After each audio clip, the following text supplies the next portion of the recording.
Hello, everybody. How are you doing? Hi, Kay. How are you? Thanks for sharing. Hi, Deborah. Nice to see you. Hope you're doing well tonight. We are doing fine, I think.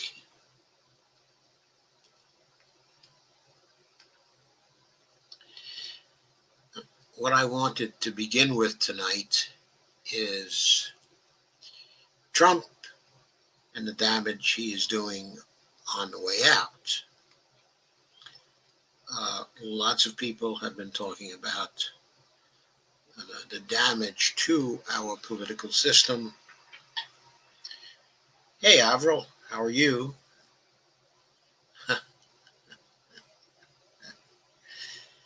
Well, it's good to know you're doing well, Kay. Thanks.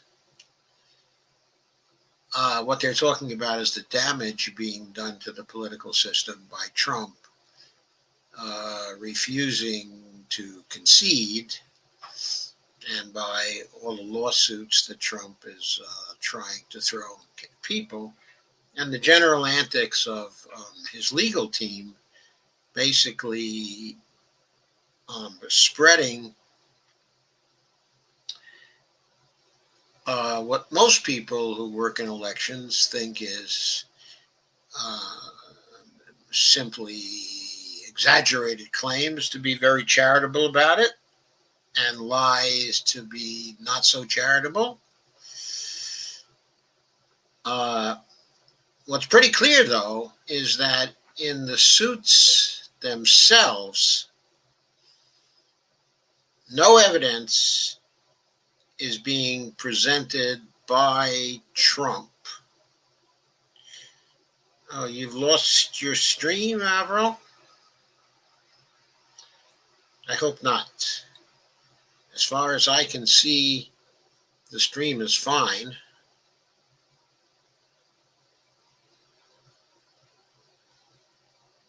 Ah, good. I'm glad it's back. Thank you, Avril, for letting me know. Sometimes I can't tell from here whether I have any interruptions or not. It looks good from where I'm sitting. Looks fine, in fact. But anyway, as I was saying, based on the evidence that has been presented in courts, whether there are Republican judges sitting in or Democratic judges sitting in, all the judges are complaining about a lack of evidence. Latest place that was to happen was in Pennsylvania, and a decision was rendered by a judge by the name of Matthew Ban there just a few hours ago. I think it was Matthew Ban or Matthew Brand. Okay, I forget. But basically, the decision was what? You're trying to invalidate the votes of 7 million people? 7 million people in Pennsylvania? Isn't that a little bit of a drastic remedy? And you're not coming in with any facts to back this request for a drastic remedy. And the claims you're making concerning what was going on in Pennsylvania are not part of the formal complaint. You're basically making them in remarks. And so basically, he decided against them, threw it out of court. Right now, they have no lawsuits in Pennsylvania. If there are no further lawsuits over the weekend, the Pennsylvania results are going to be certified on Monday. Okay, apparently. I guess the Georgia results have already been certified. There seem to be attempts in Michigan, of course, to get the state legislature to submit a completing uh, to submit a competing slate of delegates. But as far as anybody knows, this is contrary to Michigan law, where the governor is bound and the state is bound to follow the will of the voters, okay, in Michigan. and to send the slate of electors that is committed to the winner of the popular vote in the state. So there are these claims that are being fed out to Trump supporters in various PR events, like the one but just yesterday, okay, I guess it was, okay, or the day before, that took place in Arlington at the RNC. The status quo people were at that particular event, and the event was evidently in a small room in the RNC, and none of the principals holding the event were wearing masks. And it turned out that Rudy Giuliani's son was diagnosed as positive for COVID right after the event. And he was in the room at that time. And Rudy Giuliani was in the room as well. And other people, okay, were in the room. And none of them were wearing any masks. So Jen Dyes got caught in that and now has to worry. She's quarantining herself at home now, and her children have to talk to her through the door, and she is evidently quarantining herself until she gets news that she is actually negative for COVID. It's a very, very sorry situation. Okay, but anyway, people are being influenced by these antics of Trump and his campaign, and by these attempts to importune people on the state level in order to get them to actually deliver electoral votes to Trump that there's no evidence that he has won. And they're doing this, okay, in Arizona. They're doing it, okay, in Michigan, and they've been doing it, okay, in Georgia, okay, and in Pennsylvania, okay, as well. Doesn't appear, though, that they have a chance to turn anything in Pennsylvania. The results in Georgia have been certified already. I don't think they can do anything there. And I believe they have no hope in Arizona either, that they've been thrown out of court, okay, in Arizona thus far. And at least in terms of public statements people are making, they don't have a chance in Michigan either. But we don't know whether the public statements, whether people are telling the truth in their public statements. There were people from the legislature, okay, in Michigan who went to meet with Trump, okay, the other day. And they're now back, okay, in Michigan, and they're saying, making all kinds of statements saying, no, they're going to go along with the popular vote. They're not going to do anything. They're going to follow the law in their state. Avril says the NAACP is suing AGOF for disenfranchisement of the black vote. Avril says, I say good.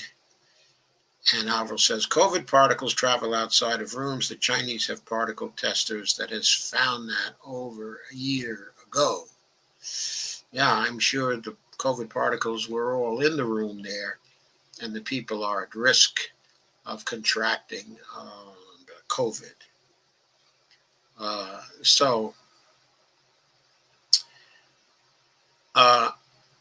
What Trump is trying to do is to keep his base activated, and Republicans all over the country who are in positions, okay, of power don't want to formally recognize the Biden group as the winner because they don't want to risk the displeasure of the many people who voted for Trump. And they also want to keep them activated to get as much support from them for the Senate races that are going to occur in Georgia on January 5th, so that they maximize their chances of winning down there, okay, in Georgia. And so basically they, and Trump are destroying the faith, okay, of many voters in the fairness of the election, trying to claim that it was rigged, basically claiming there was a machine rigging plot. They have not presented any evidence to show that, but that's what they're claiming, and they're raising doubts. And lots of the people who voted for Trump are very vulnerable to those doubts anyway, because they swallowed Trump's notions, which were repeated for months. The only way I can lose is if this election is rigged. And of course, the Trump campaign had much of the character of a cult to it. So that figures in here too. And what's basically happening is Trump is setting the stage to continue to claim, even after he has lost, even after he is out of the presidency, such that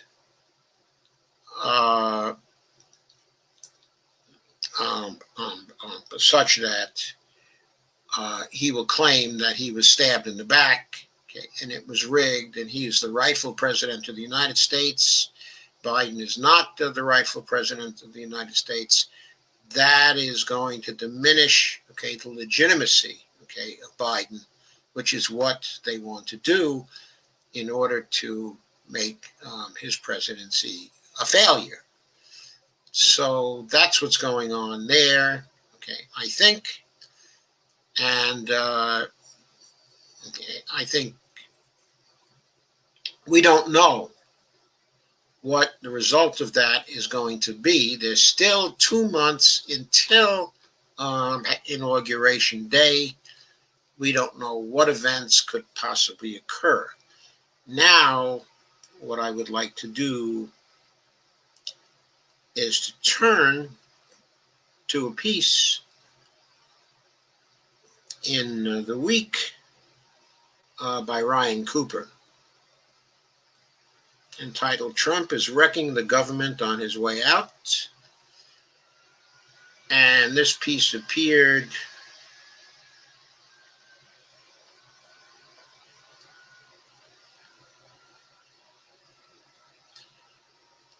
by Ryan Cooper there. Here's a picture of Donald's back with Washington smoking in the background, fires in the background. This was on November 19th, 2020.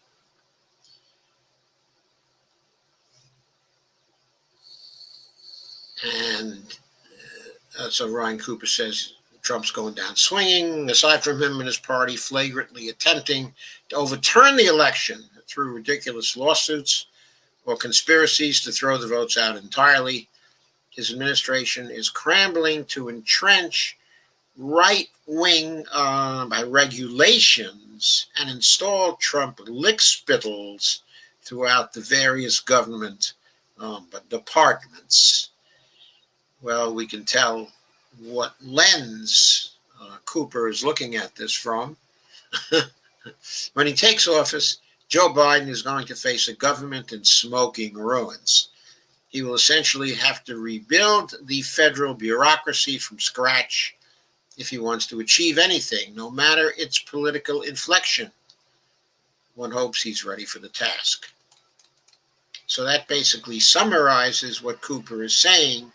The task that faces Biden now is rebuilding the government as an operational bureaucracy, as a machine that will implement Biden's will rather than the will of people entrenched from the Trump administration.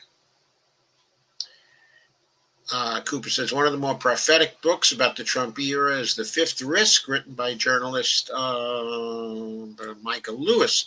Part of the inspiration came when Lewis was laid up in bed recovering from a surgery after Trump won, where, quote, I started thinking about all the different ways he might kill me, unquote, as Lewis said to Chris Hayes. Sure enough, when the worst disease pandemic in a century hit, Trump completely botched it, least 250,000 Americans and counting are dead.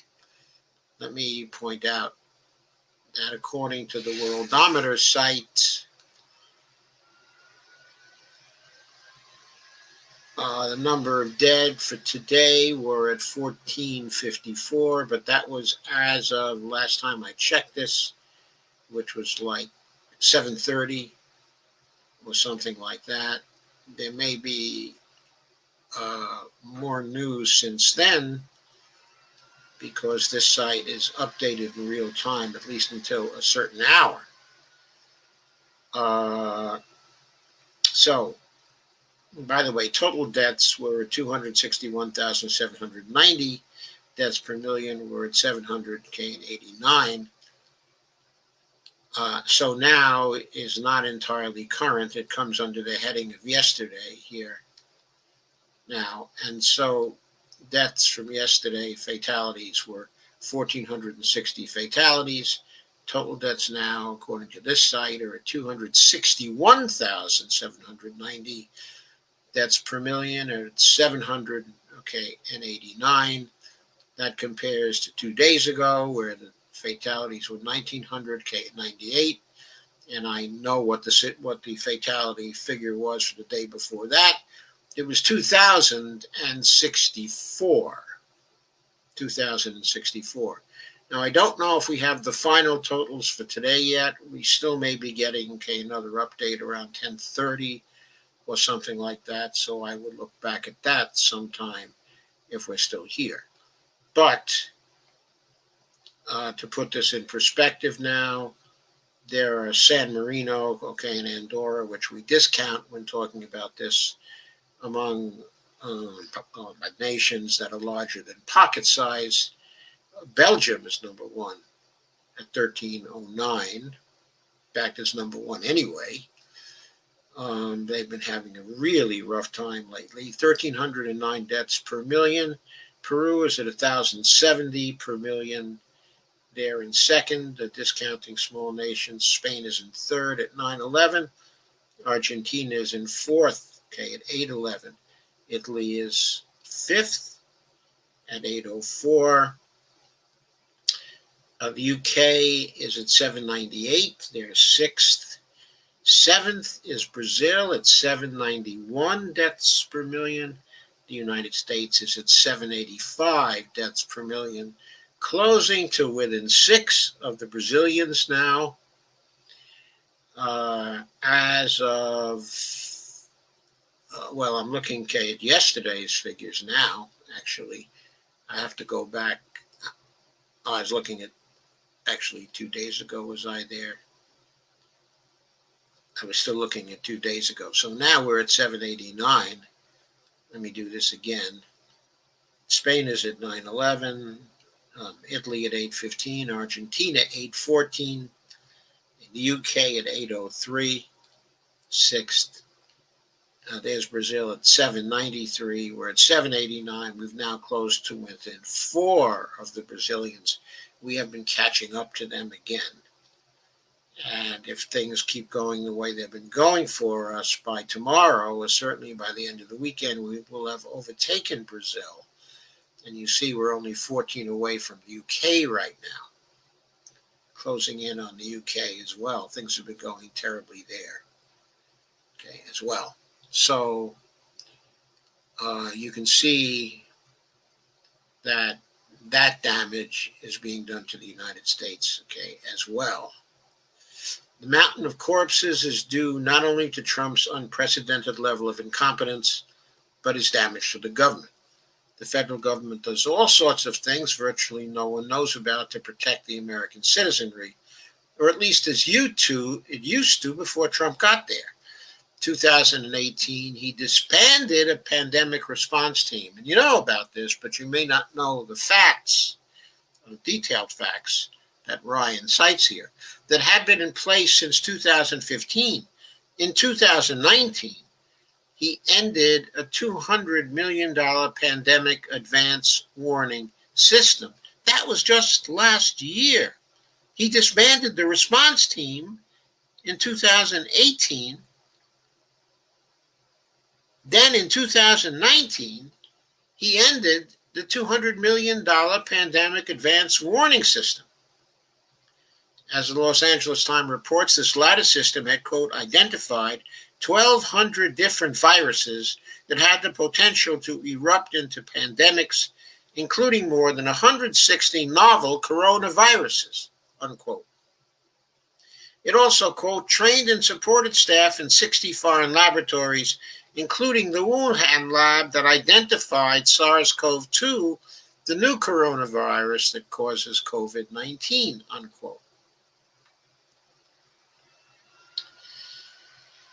So, despite his occasional heterodox leanings, Trump is incredibly lazy and has staffed his administration mostly with orthodox conservative ideologues. As I and others have previously written, this crew is dedicated to a conception of liberty that is tantamount to believing that the United States should not exist. Thus, as Mark Schmidt writes at the New York Times, these reactionary zealots have been busily tearing up the American state or selling it to interested parties. The USPS, the Department of State, and the EPA are some of many agencies in an especially parlous state. As his administration draws to a close, Trump is now furiously firing anyone who fights or denies his attempt to steal the election. And his goons have been installing deranged loyalists throughout the government, particularly alarmingly in the Department of Defense. It is beyond the scope of this article to explore in detail what Biden might do to clean up this mess, as the federal government is a massive entity with a budget of about $5 trillion and 3 million employees. However, I can suggest two broad principles. First, root out the Trump stooges. Every one of his political appointees should be fired as soon as replacements can be found, and there should be a wide-ranging audit of other employees hired during the last 4 years. Consistent with civil service rules, Trump loyalists should be removed from the lower ranks where possible. That raises the issue of the Senate. If Democrats sweep both upcoming runoff elections in Georgia, they'll be able to confirm Biden's nominees and use the Congressional Review Act to invalidate lots of his the regulations. But if they don't, Republicans will remain in control of that body for the next 2 years and likely longer than that. Senator McConnell likely will not allow Biden to confirm his preferred nominees to positions that required Senate confirmation if he can help it, and perhaps not any at all. As Supreme Court case from Obama's term also holds that so long as Congress does not formally recess by holding pro forma sessions, a president cannot do any resource appointments. However, there's a possible solution here. The Constitution says the president can force a recess if there's a dispute between House and Senate over doing so, which the ruling mentioned. So if the Democratic House loudly recesses itself, then there can be a dispute. President Biden could declare a full recess and appoint who he wants through the end of the 2022 session. That leads me to my second suggestion. Go big and fast. One signature characteristic of the Obama administration was extreme administrative sluggishness. This happened for two reasons. First, because they were terrified of the conservative backlash. Insiders vetted every nominee to everything to a preposterous degree, which left vacancies open for months or even years. Second, the Obama regulatory team was for many years headed by a corrupt neoliberal who assumed administrative acts could only be a drag on the economy, and therefore had to be proved to be a net benefit with elaborate, expensive research. As I wrote at the time, all this pointless paperwork slowed the wheels of government to a crawl. So it's very important then we note when he appoints it, who the head of the Biden regulatory team is going to be.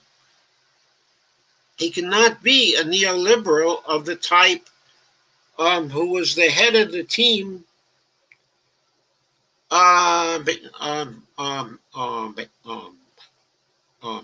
in the Obama administration. Evidently, that was Cass Sunstein, Let me double check that. There's a link there. Cass Sunstein. It was Cass Sunstein.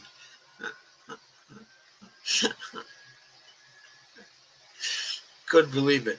As I wrote at the time, all this pointless paperwork slowed the wheels of government to a crawl. But one valuable lesson Democrats should learn from Trump here is how much can be accomplished with sheer belligerence. Ask for neither permission nor forgiveness. Instead, get your people into their jars by hook or crook. Drown the reactionary hacks on the federal courts with a blizzard of executive orders and administrative rulings. Get things up and running fast to establish beneficiaries and put enemies on the back foot. And if you lose a case, change the reasoning slightly and do the same thing again. This also has the handy property of creating a lot of news so that the professional pearl clutchers in the media can't fixate on any one thing. It's hard to imagine Joe Biden doing any of this, but if he cared to accomplish any of his agenda, whether it's piecemeal reforms or something more aggressive, fixing the broken government is a necessary precondition. So not only is Trump leaving a mess in connection with the legitimacy of our democracy, he is also leaving a mess with respect to the bureaucracy itself, all kinds of people in it who will be glad to torpedo a Biden agenda if they get the opportunity to do that. And that is critical because a lot of what Biden is going to be able to do in the absence of a friendly Senate is going to be through executive orders and through sheer enforcement of laws that are on the books that were not enforced by the Trump administration. A lot can be done there. An awful lot can be done there. A lot can be done there which can be very visible to people and which Biden can claim credit for. A lot can be done there on which Biden is able to run on. But if it is to be done, it's going to be up to Biden to be very ruthless about it and go in and do it and get the people in there who will do it for him. He's going to have to be very, very energetic, 78 years old or not, inclined to move slowly or not. If he's not going to be completely hamstrung in 2023 by a new, totally Republican Congress, he has to give people the feeling that he's doing things for them, that he's in their corner, and that he's worth supporting some more by giving him a Congress that he can count on. This is going to be essential. So, next, I'm going to share the screen again. I'm now turning to what perhaps, hopefully, can be done.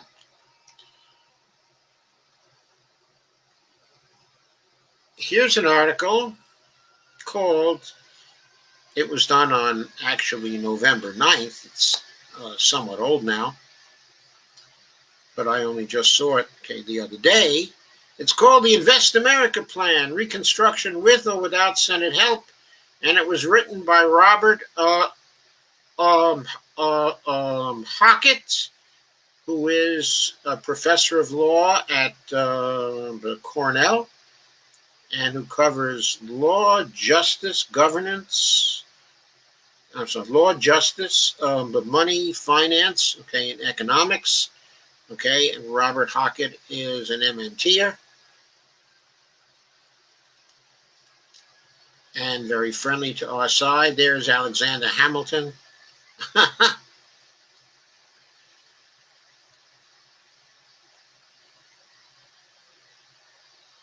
And Hockett says, as of this weekend, the U.S. has a new chief executive scheduled to take office early next year. Though that's a little premature, I think, under the circumstances. But yes, he's been called now by most people, but he's still not the chief executive.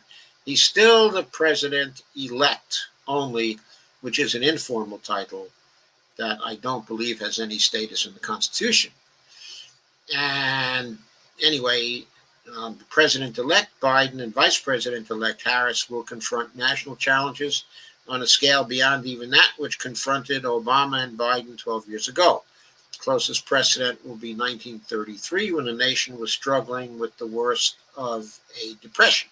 Yes, this is likely to be even more the case than it seems now, because given so many people are facing eviction at the end of the year, also given that we're about to see the entire expiration of unemployment benefits in the United States, it looks like the first part of January is going to be total depression, that people will not be able to hang on during January, and that the economy is going to take a very severe dive. This is already happening, most probably this month. Reportedly, there are many people who don't have the finances to feel secure in relation to be able to get food in the holiday season, which is now approaching, and Congress is not close to any deal for relief at this point. Most urgent task the new administration will face is, of course, the continuing and now again spiking COVID pandemic that has had the whole nation prostrate since early this year. Happily, the administration in waiting has already named a full COVID task force, and yes, of course. Okay, so next we go to arresting and reversing the nation's ongoing pandemic will be a major achievement, says Bob Hockett, but it will also be a little more than a prerequisite to addressing a much more far-reaching crisis that has been decades in the making. The task of rebuilding and renewing our republic, its productive capacities, and its social fabric. After decades of unremitting deindustrialization and infrastructural degradation, along with the social unraveling that such decline brings, our nation is in need of a thorough reconstruction, what Mr. Biden has called the Building Back Better. Building Back Better. He got that from Madison Avenue. You know he did. It is possible that the new Biden-Harris administration will have the benefit of housing and Senate majorities to assist with the rebuilding effort, much as had Presidents Roosevelt and Obama. That will depend on the upshot of runoff elections scheduled to take place in Georgia early next year. I think that's another bit of exaggeration.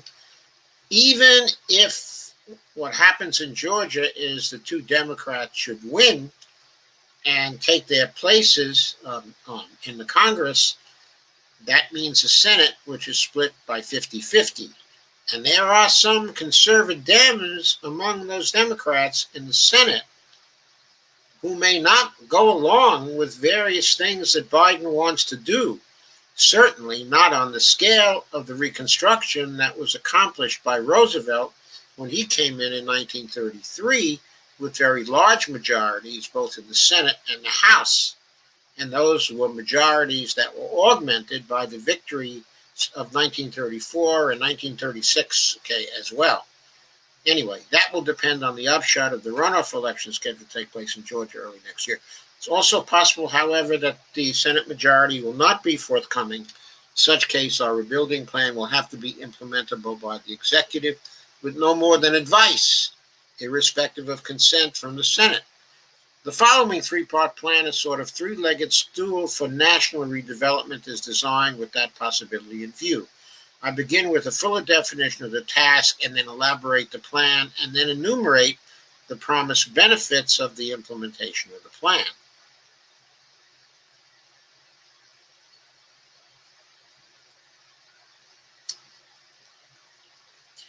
One, the task.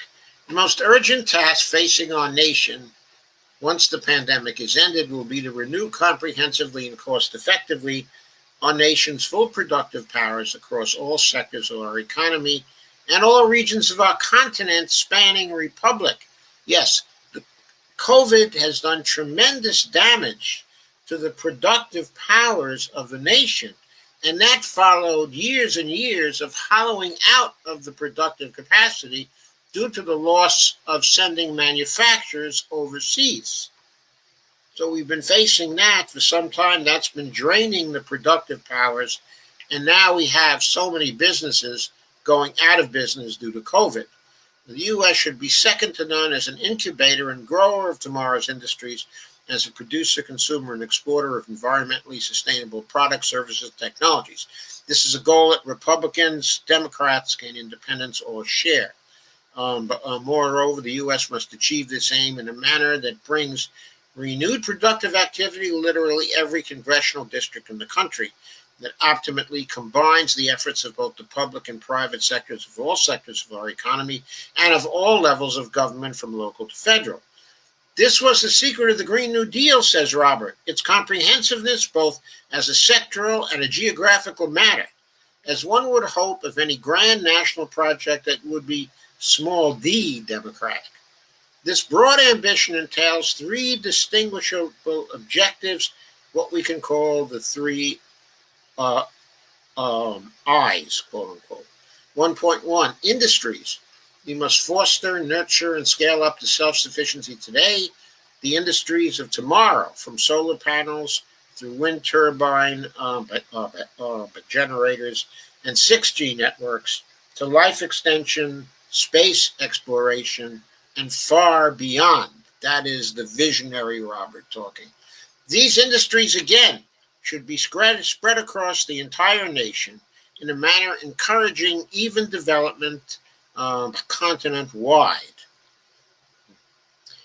1.2, infrastructures. We must provide state-of-the-art renditions of all essential shared infrastructures on which business firms, industries, and our citizens rely, from transport networks through communications networks and power grid to above-ground private transit, high-tech schools, and beyond.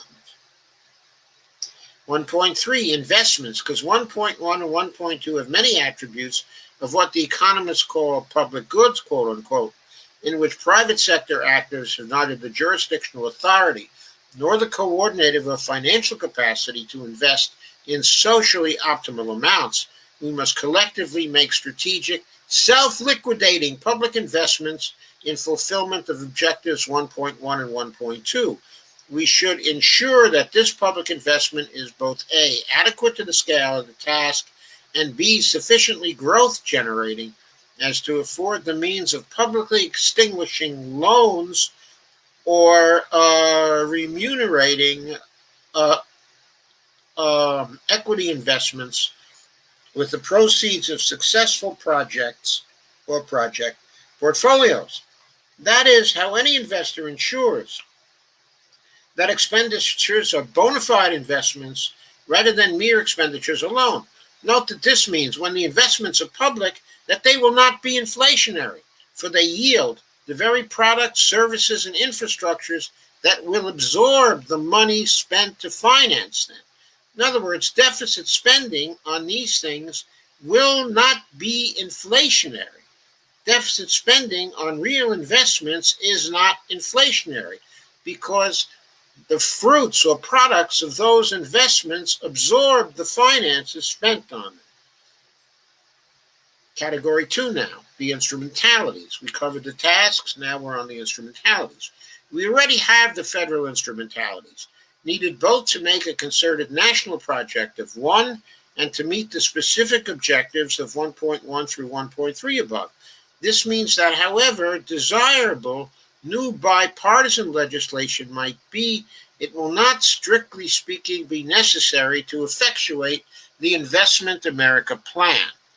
The president, the vice president, and the cabinet can make all four of the following institutional reconfigurations under existing law with a view to ensuring coherent and coordinated planning. So 2.1, he wants to have a National Development Council. The president, the vice president, secretary of the Treasury, chair of the Federal Reserve Board of Governors, and the heads of all cabinet-level agencies of the national government will form a National Development Council charged with two tasks. A, formulating and regularly updating a coordinated national development strategy, highlighting industries and infrastructures of national global significance that the U.S. can and should force to grow and globally lead on. And B, developing specific projects or project portfolios in pursuit of the NDS. The Council should meet at least monthly. It should also include in ex officio capacities the Speaker of the House Majority Leader, the Senate Majority and Minority Leaders, and both state and city officials, as well as private sector business leaders, in order to maximize input as to what the nation's perceived industrial and infrastructural needs are. I think he forgot to mention the minority leader of the House. 2.2, National Development Bank. A National Development Bank, NDB, formed as a fund within Treasury if necessary, will function as the financing arm of the NDC. The Treasury's own federal financing bank, for example, could play the role. So could an American investment bank, such as that was recently proposed by Stephanie Griffiths-Jones and Doug Sims. It will develop specific financing plans for specific NDC projects or project portfolios subject to NDC approval. Depending on the project's financing modalities can include direct grants, loans, forgivable loans, equity investments, and of course combinations of these. These financing modalities might also permit for private investment alongside public investment on some projects as a means of absorbing investment capital that might otherwise inflate financial bubbles, on condition that private investors shall, under no circumstances, have say, quote unquote, over, as distinguished from offering advice in connection with NDC projects. The NDB may also contract or otherwise collaborate with other federal agencies, the Army Corps of Engineers, for example, to execute all or part of some projects. 2.3, spread the Fed. The Federal Reserve was originally conceived as a network of regional development finance assistance institutions. The regional Federal Reserve banks, FRBs, coordinated and overseen by a board of governors, a Fed board in Washington. The regional FRBs actually monetize commercial paper issued by small businesses either directly or indirectly through local community banks. This original mission of the regional FRB should be restored, with the banks actually monetizing paper associated with promisingly productive, not merely profitable, new projects or business expansions across every region of the country. In effect, this mission has already begun to be restored in the form of the Fed's new municipal liquidity and Main Street lending programs. The problem is that these are administered entirely by shoestring staffs at the Federal Reserve Bank of Boston and the Federal Reserve Bank of New York, respectively, which makes no sense administratively and is unfair to the FRB staffs. You must accordingly, quote, spread the Fed, unquote, by distributing administration of its locally oriented programs across all of the regional FRBs. The Fed Board will afford guidance to the regional FRBs as to what counts as actually productive, quote unquote, by reference to the NDS formulated by the NDC, on which the Fed chair sits. This will help integrate Fed action, both with democratically determined NDC decisions, 2.1 above, and with NDB operations, 2.2 above. The aforementioned NDB, that's the bank, okay, the National Development Bank. They also maintain offices in the regional FRBs to enable fuller coordination, and the regional FRBs will retain their present authority to open additional offices in cities throughout their jurisdictions to ensure adequate Fed development assistance in literally every precinct in the country in need of it. This presence in all congressional districts, again, was one of the keys to the original New Deal's success. See, Robert has studied the history of the New Deal in detail. 2.4, digital taxpayer wallets. Either the Fed or the Treasury will establish a system of peer-to-peer, P2P, digital taxpayer wallets, through which citizens, businesses, and approved residents can transact, quote, vertically, unquote, with public entities and, quote, horizontally, unquote, with one another in real time. The already existing, quote, Treasury Direct, unquote, system of electronic accounts, which allows any person who wishes to buy or sell Treasury securities literally within seconds, can be converted into such a system within weeks. So says the U.S. Digital Service, an agency of our executive charged with keeping the technology used by our government, quote, state of the art, unquote. Later, the digital wallet system can be migrated over to the Fed, enabling our central bank to conduct, quote, leak-proof, unquote, types of monetary policy by offering interest on wallets to slow down spending in periods of overheating growth, and lowering rates, or even making direct stimulus expenditures, digital helicopter drops, quote unquote, into wallets during slowdowns. Some of the advantages offered by such a system will be A, commercial inclusion and free public retail banking to all citizens, businesses, and approved residents. B, faster transaction speeds and higher money velocity, quote unquote, and associated growths. C, secure payments and banking privacy. D, keeping ahead of global competitors like China and other countries now developing digital fiat currencies. And finally, E, an easy means of making fast small business loans in keeping with 2.2 and 2.3 just above. 3, the benefits. The Invest America plan offers a plethora of benefits that should recommend it to Democrats, to Republicans, and independents alike.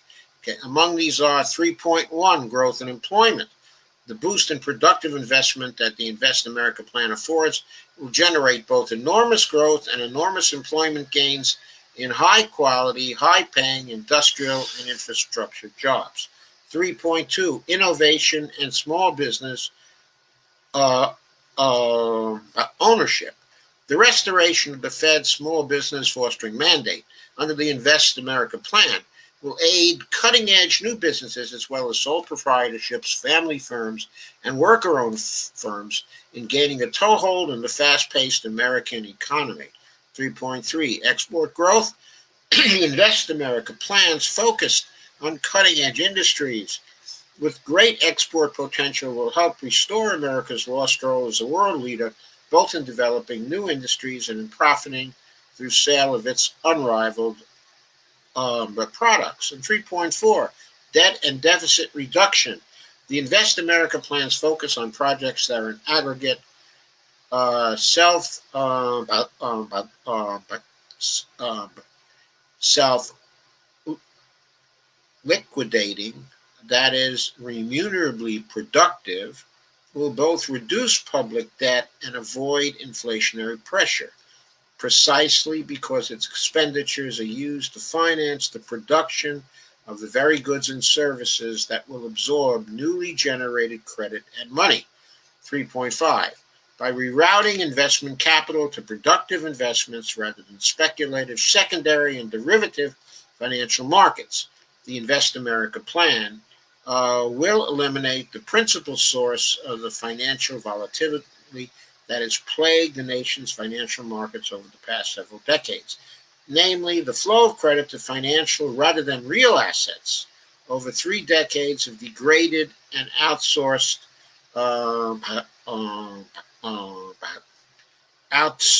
production.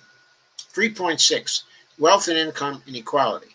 Finally, by both growing jobs and remunerative manufacturing and infrastructure on the one hand, and ending financial bubbles whose aftermaths always worsen inequality on the other, the Invest America plan will assist with the urgent multi-sectoral task of restoring an equitable sharing of the nation's resumed growth Few developments could do more to restore cultural health and social stability to our ailing nation. Conclusion. The Invest America plan, again, can be pursued with or without a formal by formal legislation. Of course, the latter will be desirable and probably even forthcoming. But should that not happen, the nation does not have the luxury of waiting for such unnecessary perks before tackling its most urgent and indeed, quote, existentially, unquote, compelling needs. What can legally be done must quickly be done. This is especially the case when lack of bipartisan support has become often less a matter of good faith, but disagreement over policy merits, and more a matter of self-interested tactical jockeying for partisan power at but during the next electoral cycle. The keys to the Invest America plan's success are several. First, it's focusing on both cutting-edge industry and state-of-the-art infrastructure. Second is its careful coordination of efforts coherently across all sectors of the economy and all congressional districts, not to mention all levels of government in both our public and private sectors. And finally, third is it's making optimal use of instrumentalities that we already have, simply reconfiguring them so as to enable them to address new challenges and new circumstances. In this sense, the Invest America plan is as, quote, conservative, unquote, as it is transformative. It merely tweaks, but does so in levered, high-impact fashion. We can thus think of it much as we might think of the gear shift on the bicycle that our new president rides to keep fit. Okay, a version of, quote, riding with Biden, unquote. Tricky, huh? A quick flick of the tongue or forefinger enables immediate acceleration to one's desired speed, no matter the slope, uphill or down, of the terrain we are riding. Let us then start the ride. Now, doesn't that sound like a brilliant sketch of a plan to you? Not really sufficiently detailed to be a plan, but certainly at 30,000 feet, it is the great sketch of a plan that can be followed by Biden with or without Senate help, as the title of this piece actually says. So let's now go to the next one. I'll now share the next one, which is a piece. It's a piece from the American Prospect. It's called Joe Biden's 4-Year Plan. And that's by Jeff Spross. Okay, Jeff Spross, by the way, is also an MMT writer. He's a journalist who picked up MMT. Okay. He used to write for The Week. I don't know whether he's moved over to the American Prospect or whether this is a freelance thing, but he would be a great addition to the Prospect if he's moved over. And he's has been a great journalist for The Week. So, anyway, Jeff says, Joe Biden has won in 2020, but the shadow of the 2024 election already looms. We're still stuck with a Republican Party shaped in Trump's image. Trump may very well run again in 4 years. But regardless, that party will eventually win power again, most likely with a candidate who shares Trump's racism and authoritarianism, but not his stupidity and incompetence. The only way to avoid that fate is for Democrats to use this time to win domination over government for an extended period, forcing the GOP to fundamentally change its political course and character to maintain its own viability nationally. This has happened before, and here Jeff is dead right. I lived through this. I've seen it. Think of the GOP's moderation following Roosevelt's New Deal. Now, we didn't see this moderation until the post-war period. In other words, the GOP was still thrashing around, really, until the Second World War. But after the Second World War, it came to realize it wasn't going to win if it didn't accept most of the reforms of the New Deal. So, if the Democrats wish to actually defeat Trumpism, instead of merely enjoying a temporary reprieve, they must do so again. They must dominate. So, the only way Republicans can win is by adapting those things which the Democrats have passed that by consensus most people like. How to do this is deceptively simple in the sense that when you state it bluntly, everyone knows it's correct, but politicians still have a terrible time pulling it off. Basically, transform so many Americans' lives for the better that you earn the durable loyalty of an overwhelming majority of voters. Democrats just need to help as many people as possible, as quickly as possible, and as transparently as possible. What makes this tricky is it's something you can do only after you've won power. For instance, seniors were an electoral irrelevance when Social Security was passed. The elderly became the voting powerhouse they are today, largely as a result of Democrats passing that policy and later Medicare. But back in the present, the election's brutal down-ballot results already have Democrats fiercely debating messaging and branding on the assumption that those factors will decide their fate in 2022. That this party right now is so reprehensible. I'm talking to the Democrats, of course. They're feckless. The theory that electoral success is merely a matter of promising the right platform and committing to the right values went bust for Bernie Sanders' insurgency in the primary, and then again for Biden during the general. Biden explicitly supported a $15 an hour minimum wage in the debates, while Trump explicitly opposed it.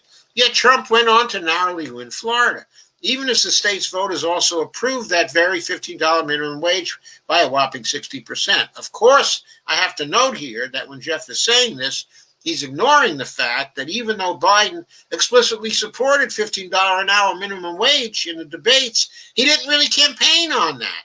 How many people in Florida knew he was for a $15 an hour minimum wage? How many knew? He forgot about that during the campaign.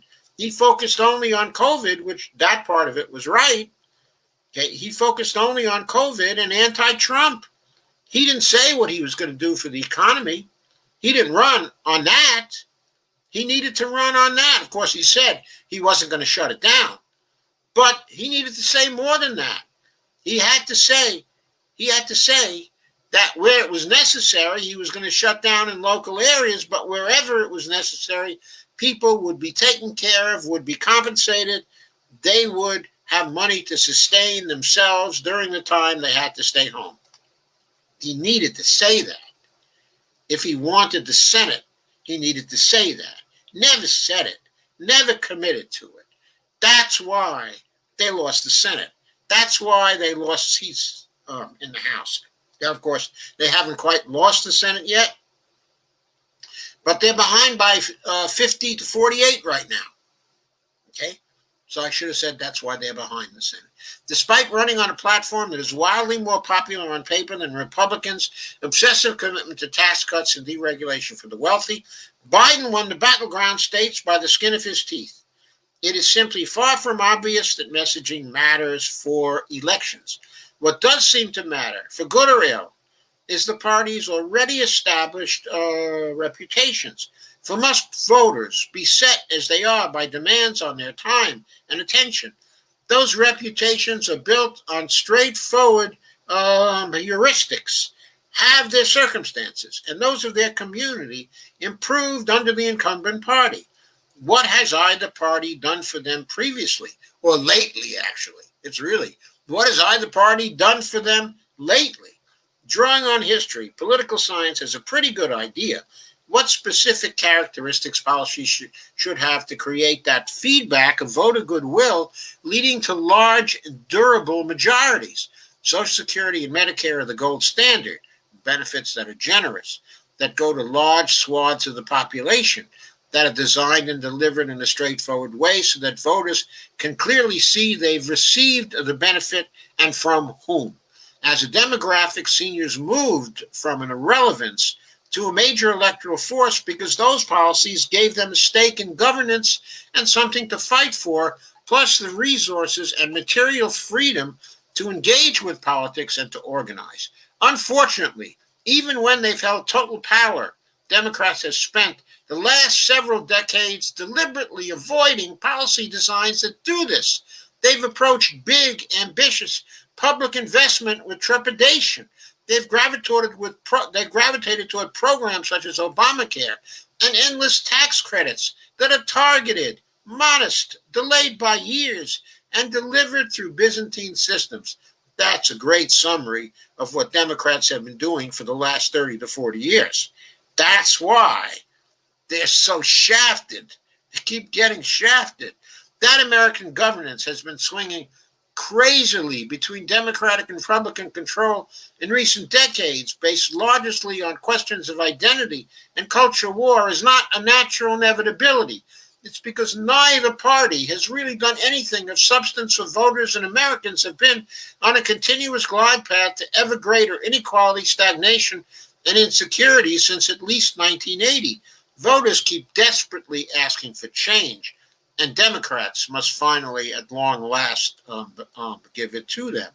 Let's begin with the admittedly optimistic assumption Democrats win the two runoff elections in Georgia, take the Senate.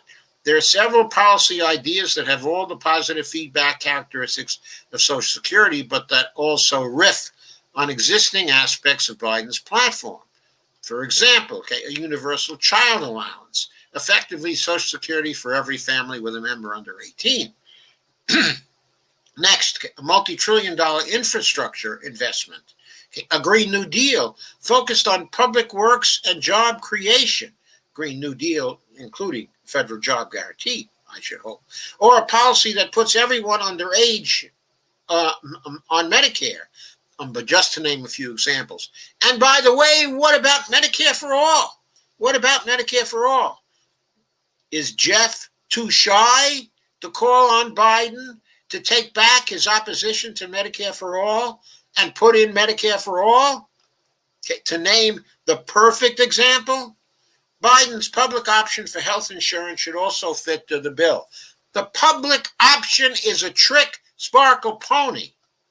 It won't work unless you pass a public option that is destined in short order to drive the private insurance companies out of business. Remember, there are many different kinds, of public options. But if there's a public option that starts out on an even keel between public programs, and private insurance programs, then what's going to happen is the private insurance companies will throw all the bad risks onto the public program. And the public program, after a while, will have costs that make it an unpopular program from a legislative point of view, or the program for poor people who have been sick, who have pre-existing conditions. So you can't really set it on an even keel. You have to have a public option program that lets the public option actually compete on price with the private insurance companies. Of course, the private insurance companies cannot compete in that way. They can't compete on price. They can't compete, on coverage, because they have to make a profit, and they have to pay their executives high salaries, So that kind of public option program would soon drive the private insurance companies all out of business within a matter of years. That's an unstable situation. So the private insurance companies have to set things up through pressure so that if Biden passes a public option program, he's not going to be able to pass one that allows the public option to compete with the private companies on price. They won't allow that to happen. They will oppose that as vigorously as they would oppose a Medicare for all bill. So you might as well go for a Medicare for all bill. Anyway, going on. There's also what Slate's Jordan Weissman termed the three M's: a $15 an hour minimum wage, expansion of Medicaid, okay, and marijuana legalization, which have all done very well in state referenda across the country. It's true that Medicaid, because it's fractured between federal and state level administration, will have less oomph than a straightforward expansion, okay, of Medicare. Right, so why not have a straightforward expansion of Medicare? We also desperately need a multi-trillion-dollar coronavirus relief package, combining cash aid to families, revenue support for small businesses, and aid for state and local governments. And while Democrats should also pass reforms such as H.R. 1 to expand access to voting in general, Trump's showing in the last election demonstrates that simply increasing turnout is not enough. These new voters must be given concrete reasons to vote for Democrats. Otherwise, their loyalty is up for grabs. Democrats would have to scrap the filibuster to get all this through the Senate. Maybe adding Puerto Rico and Washington, D.C. as states as well. Somehow new to the conservative supermajority on the Supreme Court to protect these policies after passage. But the basic idea here is to give to as many Americans as possible what Social Security gave to seniors: a stake in government and resources to undergird a greater engagement in politics. Democrats need to give it to them as fast as possible, certainly well before the next presidential election. A child allowance or a Medicare expansion would arguably be up and running before the 2022 election. If a Medicare expansion could immediately be passed quickly in 2021, it could certainly be up and running before the midterms. It's essential that it be up and running before the midterms if Democrats are going to run on it. The far grimmer and more likely scenario, however, is that Republicans hold the Senate. Mitch McConnell remains the majority leader. In that case, the entire legislative agenda described above will be dead on arrival. 2 years of inaction in the face of the coronavirus and grinding inequality will almost certainly bless the GOP with congressional gains in 2022 and Trump 2.0, or Trump himself in the White House 2 years after that. You can spin some scenarios in which a productive compromise might be possible. A few Republican senators seem open to ambitious coronavirus responses. And while we must drastically reduce inequality over the long term, buying relief and job creation bills with more tax cuts for the wealthy might be worth it to shore up the political prospects of Democrats in the short term. Finally, Democrats may benefit from lucky timing. If the latest news on vaccines pans out, we could beat the coronavirus back by the 2022 midterms, which would likely cause a surge in the economy and redound back to the political benefit of Democrats. But we should not count on any of this. Luck can always change, and Republican leadership has no interest in doing anything that could improve Democratic fortunes with voters, which means they have no interest in doing anything for the voters themselves while the Democrats are in the presidency and have a majority in the House, right? In terms of unilateral actions to pursue progressive goals while McConnell rules the Senate, then, Biden and the Democrats will have one card to play. Fortunately, it's a big one. There are literally hundreds of instances where existing law gives the executive branch wide latitude to set the regulatory decisions with real impact on Americans' lives. The Prospect has already detailed much of this in its Day One agenda. These would be clunkier solutions than legislative changes, but they are what we'd have to work with, and both the Obama and Trump White House pursued this strategy to an extent. A creative, aggressive, and ambitious Biden administration could push the envelope much further. Not just any executive action will do, however. The Biden White House would need to focus on those changes that, again, could deliver broad, meaningful, and recognizable benefits as quickly as possible. There are a host of urgent issues, from climate change to national labor relations board rulings, where major changes in our regulations can happen, and they should probably be done. But those policies would not necessarily have the characteristics we're looking for here. One example under discussion that would fit this framework is canceling student debt. The executive branch, but communal,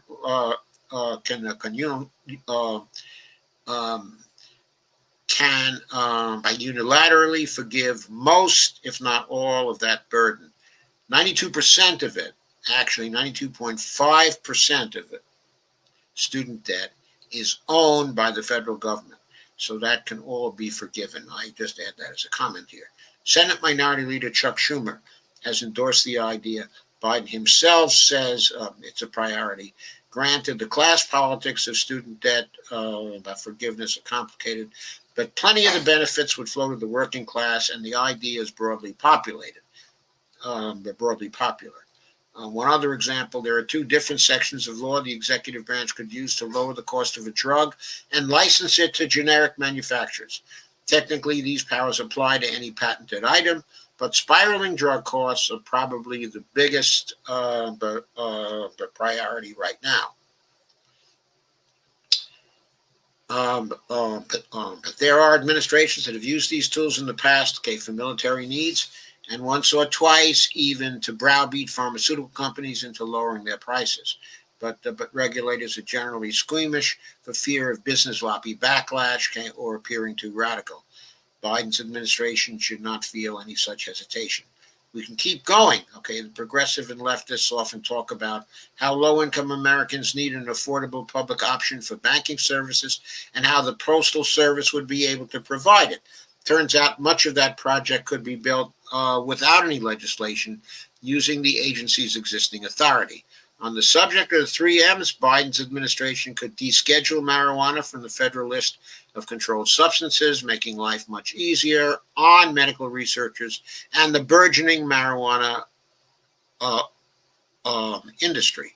They could help hundreds of thousands of workers unionize and beef up enforcement of worker safety laws already on the books. They could explore raising the federal poverty line, which would automatically expand existing welfare benefits to many more families. If Biden's White House feels like getting really ambitious, law and public policy professor Robert Hockett recently argued in the article that I just went through, that many aspects of a major infrastructure bill and a Green New Deal could be accomplished with powers already at the disposal of the Treasury Department and the Fed. There's even a section of law that says the executive branch can give anyone Medicare coverage if they've suffered a harmful, quote, environmental exposure. That's, by the way, Section 1881A of the Social Security Act, by the way, and I discussed that last time. Since the whole country is at risk from a pandemic right now,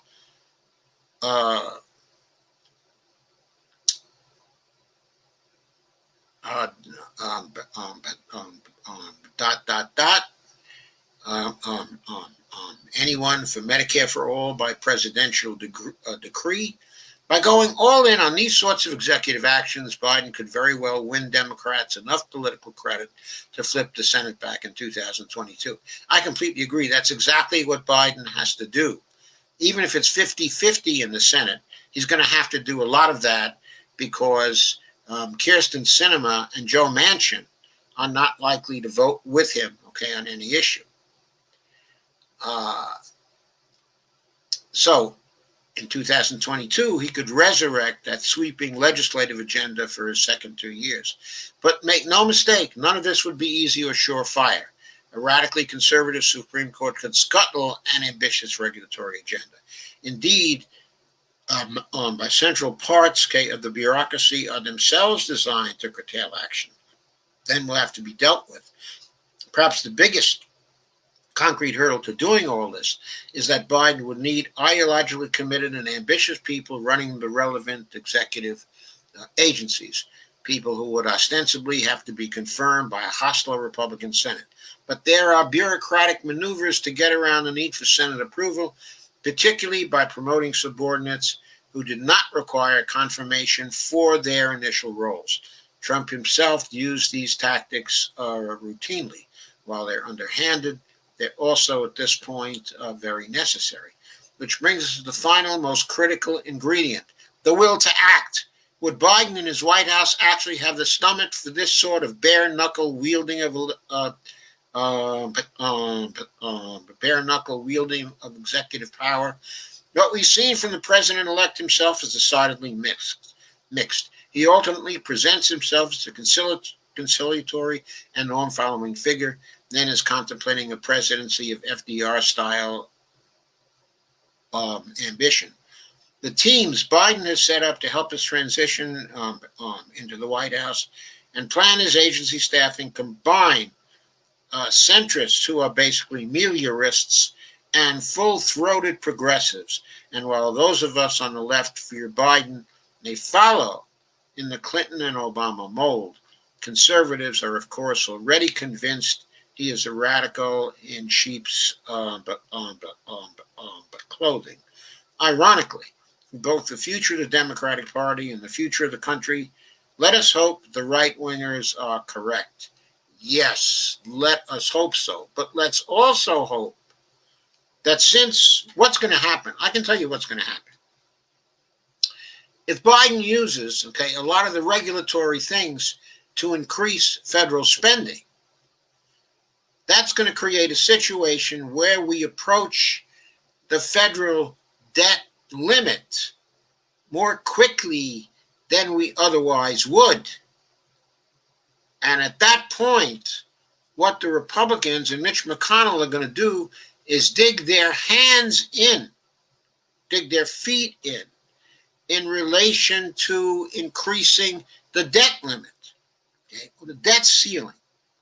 And we will have a full-throated debt ceiling crisis. And the Republicans will then extract compromises from a Biden administration. They may be compromises involving repeal of some of the regulations and some of the unilateral executive actions he has taken in order to get his agenda going. Because the Republicans know where this agenda is going. They're going to try to block it and use whatever power they have to block it. And they have power right now to stop the deficit spending by having a crisis in terms of the debt limit. But Biden can get around that too. But to get around that, he has to use the ability of the Treasury Department to mint and then deposit a 1 ounce platinum coin. And the best thing to do is to do it quickly and powerfully with $100 trillion platinum coin, to put that into the Treasury spending account. Now, Congress will still control the purse strings in the sense that still the Republicans will be able to block new legislation that involves any deficit spending. But they would not be able to use a debt ceiling crisis to stop the new spending that Biden had built into the situation by using powers the executive already has under current law. That avenue would be blocked to them because there would be as much money in the public purse as is needed to pay down debt as we go forward, and also to continue the spending that had already been approved by Congress.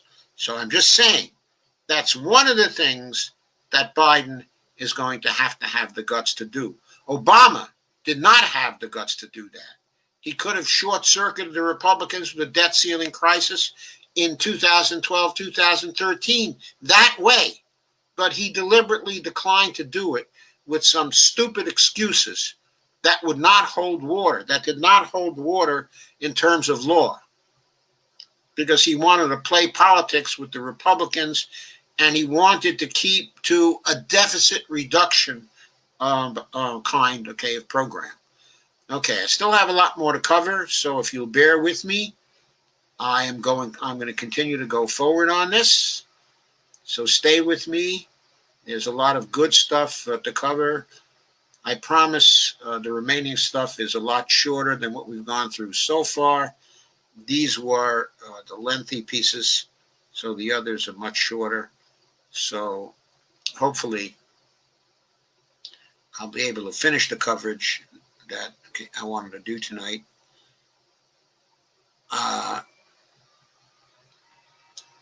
There's another issue that's very important, okay, that I wanted to recover, and that is Mnuchin. Here's an article from Common Dreams. Quote, monstrous behavior, unquote. And Mnuchin slammed for Biden snub, quote unquote, that could sabotage U.S. economic recovery. This is by this one, okay, is by Andrea Germanis, staff writer for Common Dreams, and it was written on Friday, November 20th.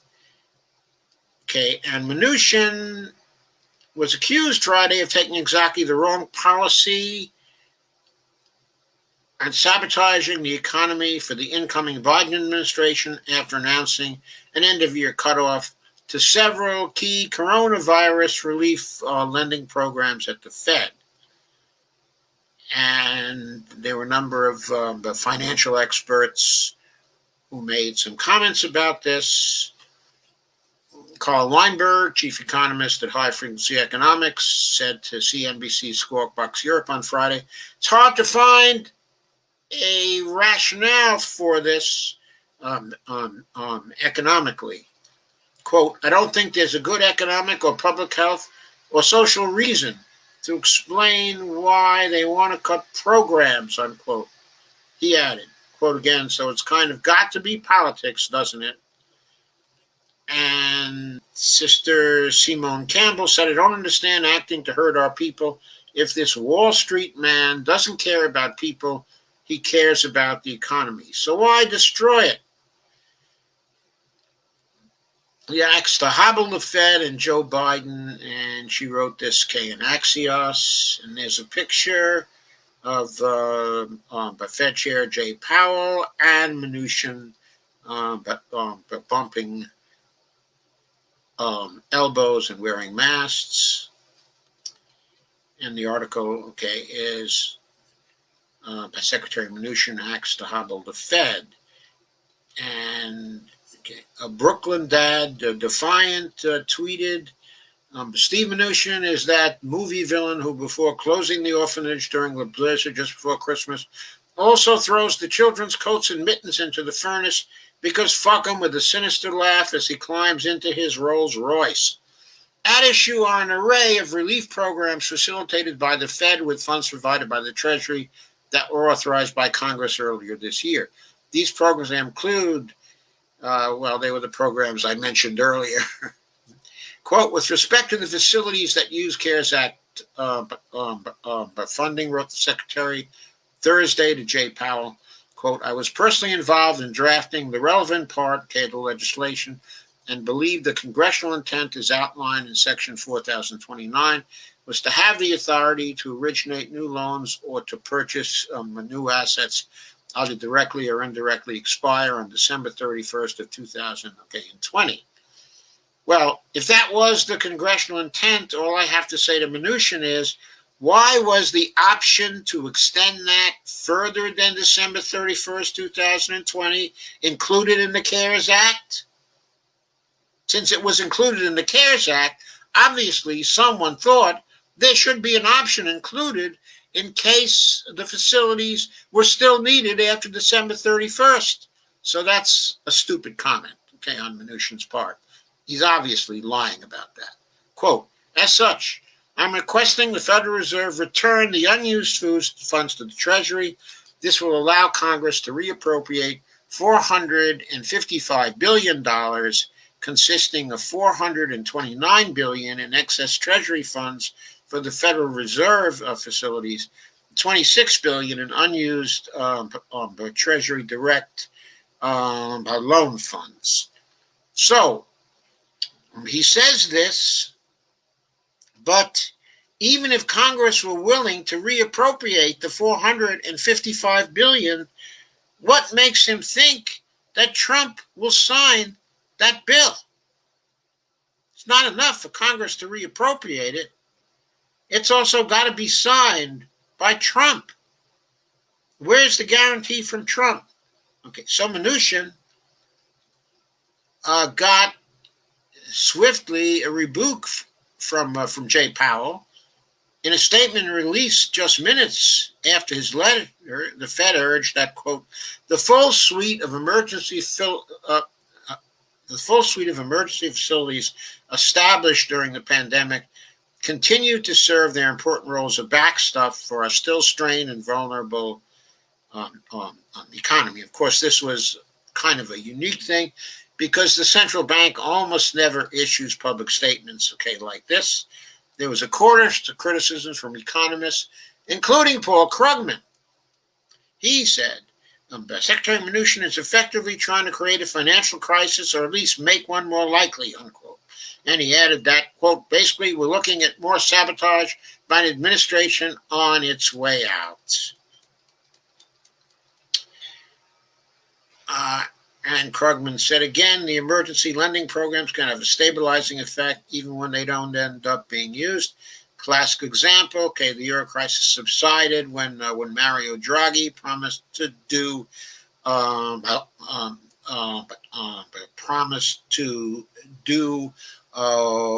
whatever it takes, unquote. Yeah, this is true, and the classic example is also true, but there's another example, even readier to hand. The emergency lending programs weren't used, but they had the effect of stabilizing Wall Street. Because since the lending facilities were there, it was possible for big corporations on Wall Street to sell their own securities. Since basically, if they got into any trouble, the Federal Reserve stood ready to back them up. So that's even a better example. So this is to argue that those facilities but should be kept in place. Now, what some have been looking to do is to repurpose the facilities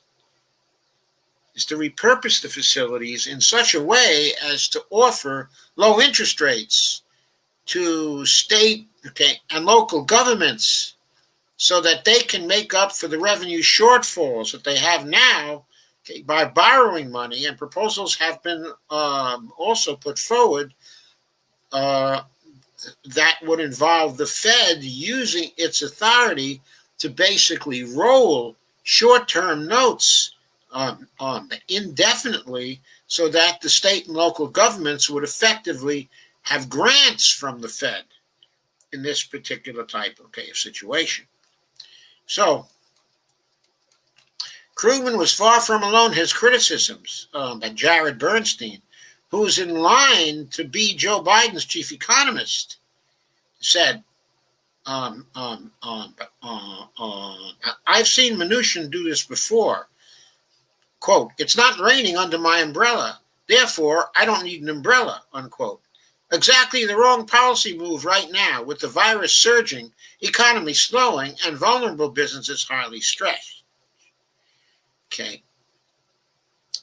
And that was in response to another tweet that was criticizing the secretary for preventing the Biden administration from being able to use or revamp central bank loans. And there were a number of tweets that called this essentially monstrous behavior and were heavily critical of the secretary. However, there is another point of view, and I now want to consider the other point of view. So let us share another piece by Hockett, Robert Hockett, This one, I promise, is a much shorter but no less brilliant piece by Robert, who now appears to have a column in Forbes. And here's what Robert had to say on November 20th. Treasury's gift, quote unquote, to our states, cities, and small business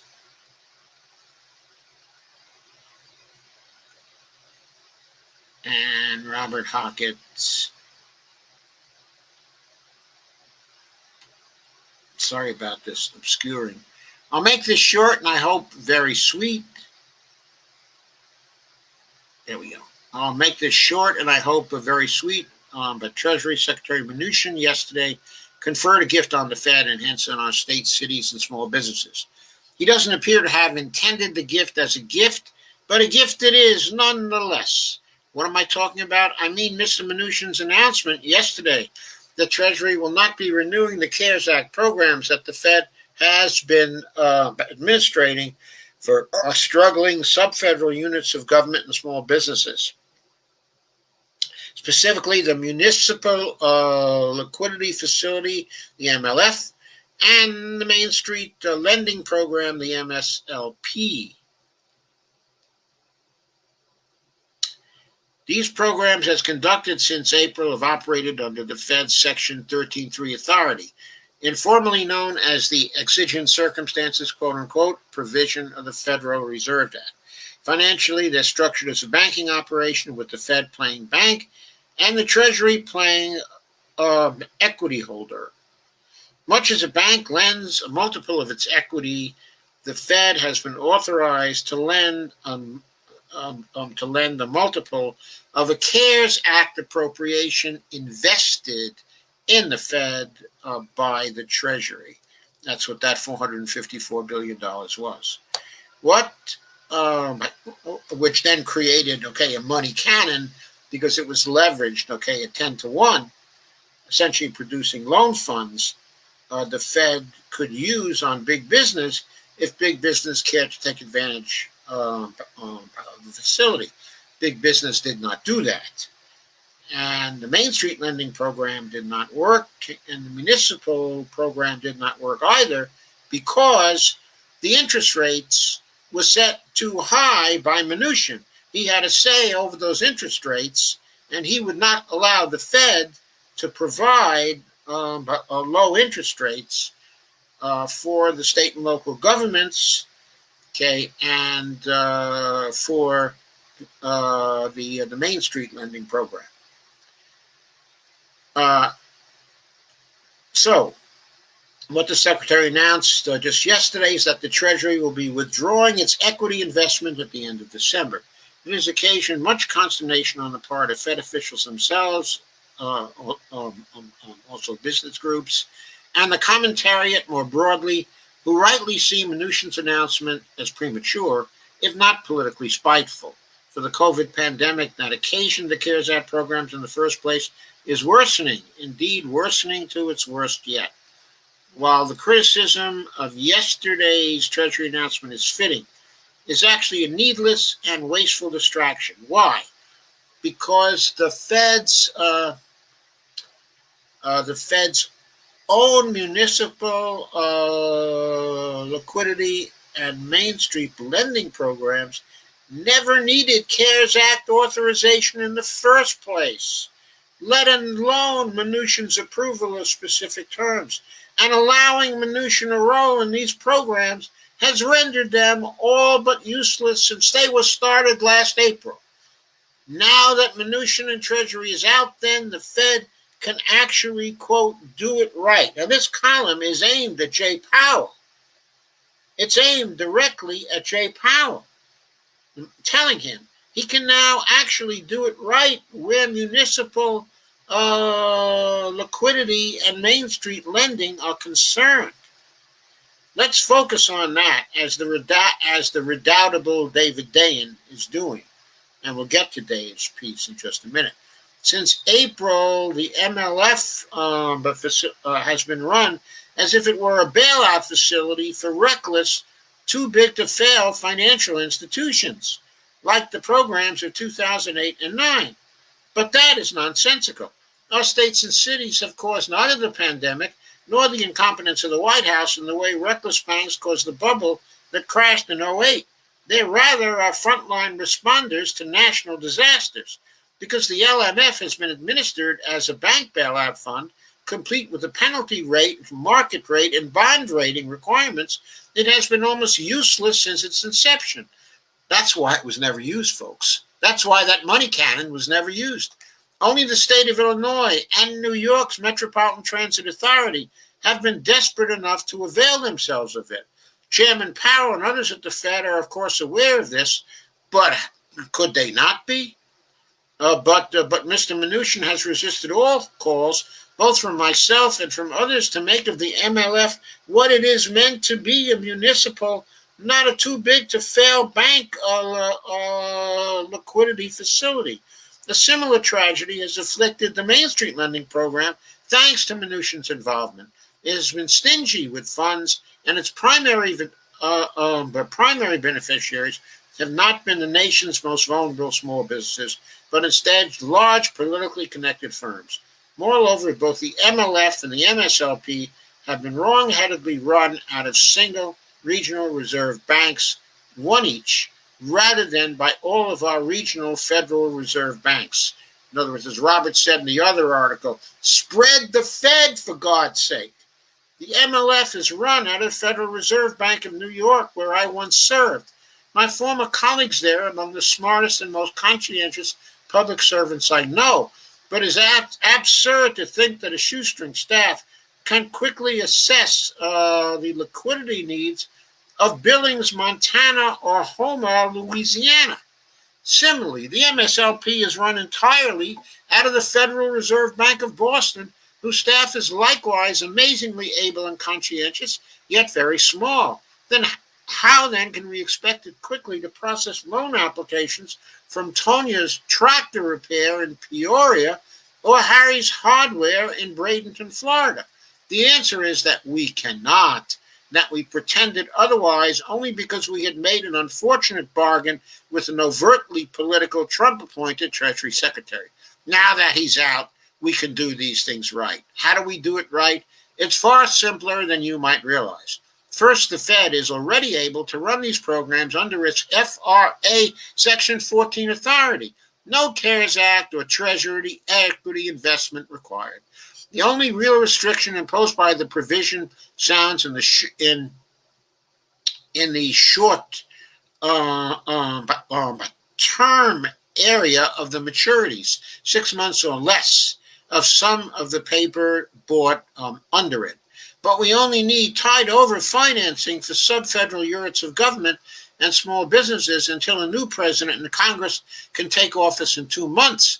And the Fed could, in any case, roll over a 6-month paper for as long as it takes, channeling the Mario Draghi statement, whatever it takes, quote unquote. In other words, he was here answering Paul Krugman. Should it take longer than 2 months to put our national house in order?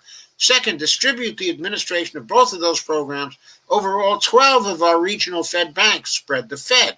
That is what the regional Fed banks are for. It is why we established a Federal Reserve System, not just one Federal Reserve Bank in the first place. And then he talks about spreading the Fed. Finally, third, we immediately remove all nonsensical constraints upon access to these facilities. Restrictions that, again, were all due to Mnuchin, who is now out. Scrap all talk of penalty rates, market rates, and ratings from MLF term sheet at once. These are for reckless bank bailouts, not first responders to national emergencies. Similarly, drop artificial size thresholds for cities and other state instrumentalities, instead indexing eligibility to actual per capita need. And finally, don't let small business eligibility ride on how politically connected those businesses are, a criterion characteristic of crony capitalism of the last 4 years' kind, but not of serious public financing facilities. This will be far easier to do when we have all of our locally responsive Federal Reserve banks running the MSLP rather than expecting just Boston to handle it. Let us then hop to it. Enough with denunciations of Secretary Mnuchin, who was never our friend on these programs in the first place, and enough with the squabbling over whether the Treasury really can really withdraw its faux equity investment. Just do what you can and must do, Mr. Powell.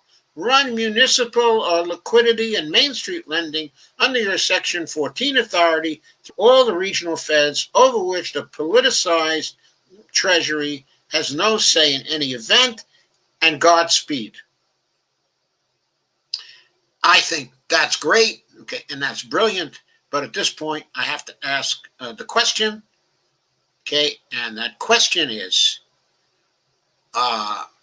what about the function of the money cannon, which would now be gone, in stabilizing big businesses? In stabilizing, that would be gone. What if the collapse we will likely have this month and in January, if we don't get any relief at all from the Congress? If then we do get a collapse, on Wall Street, we won't have the money cannon, but to bail them out. And my response to that is simply the following. It's a very political response. If the financial institutions and big businesses start to tank because the economy totally collapses during December and during January, if they start to tank too, we are back in the political situation that we were in March in this country. Back in the political situation where Mitch McConnell needs something, where he needs something again. He needs bailing out of his cronies on Wall Street and in the big businesses across the nation.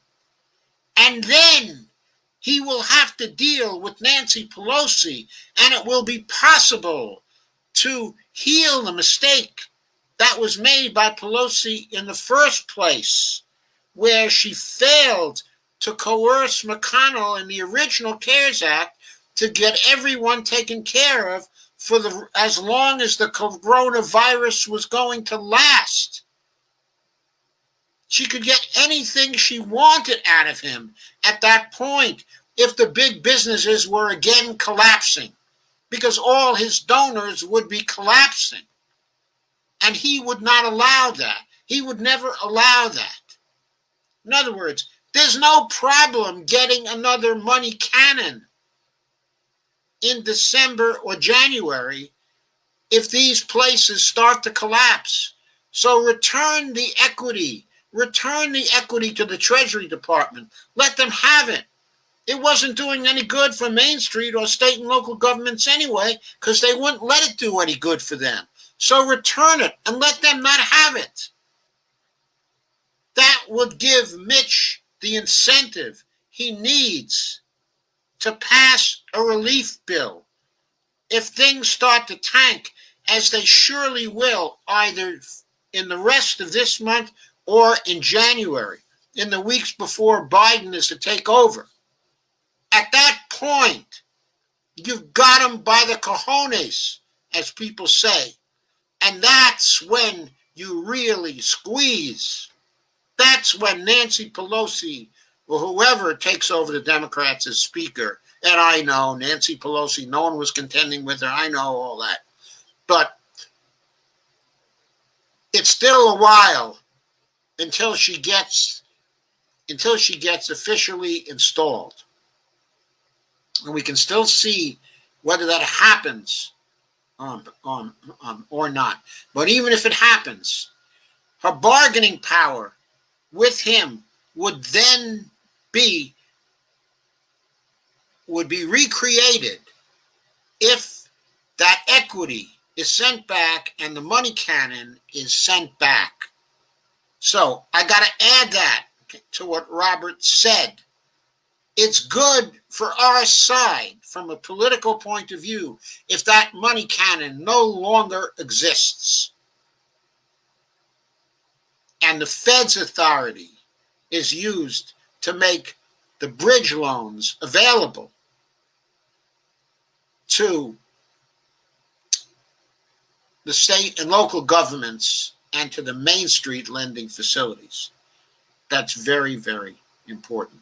Okay, so next, I wanted to do a third article on this because you can see obviously how important this all is from the standpoint of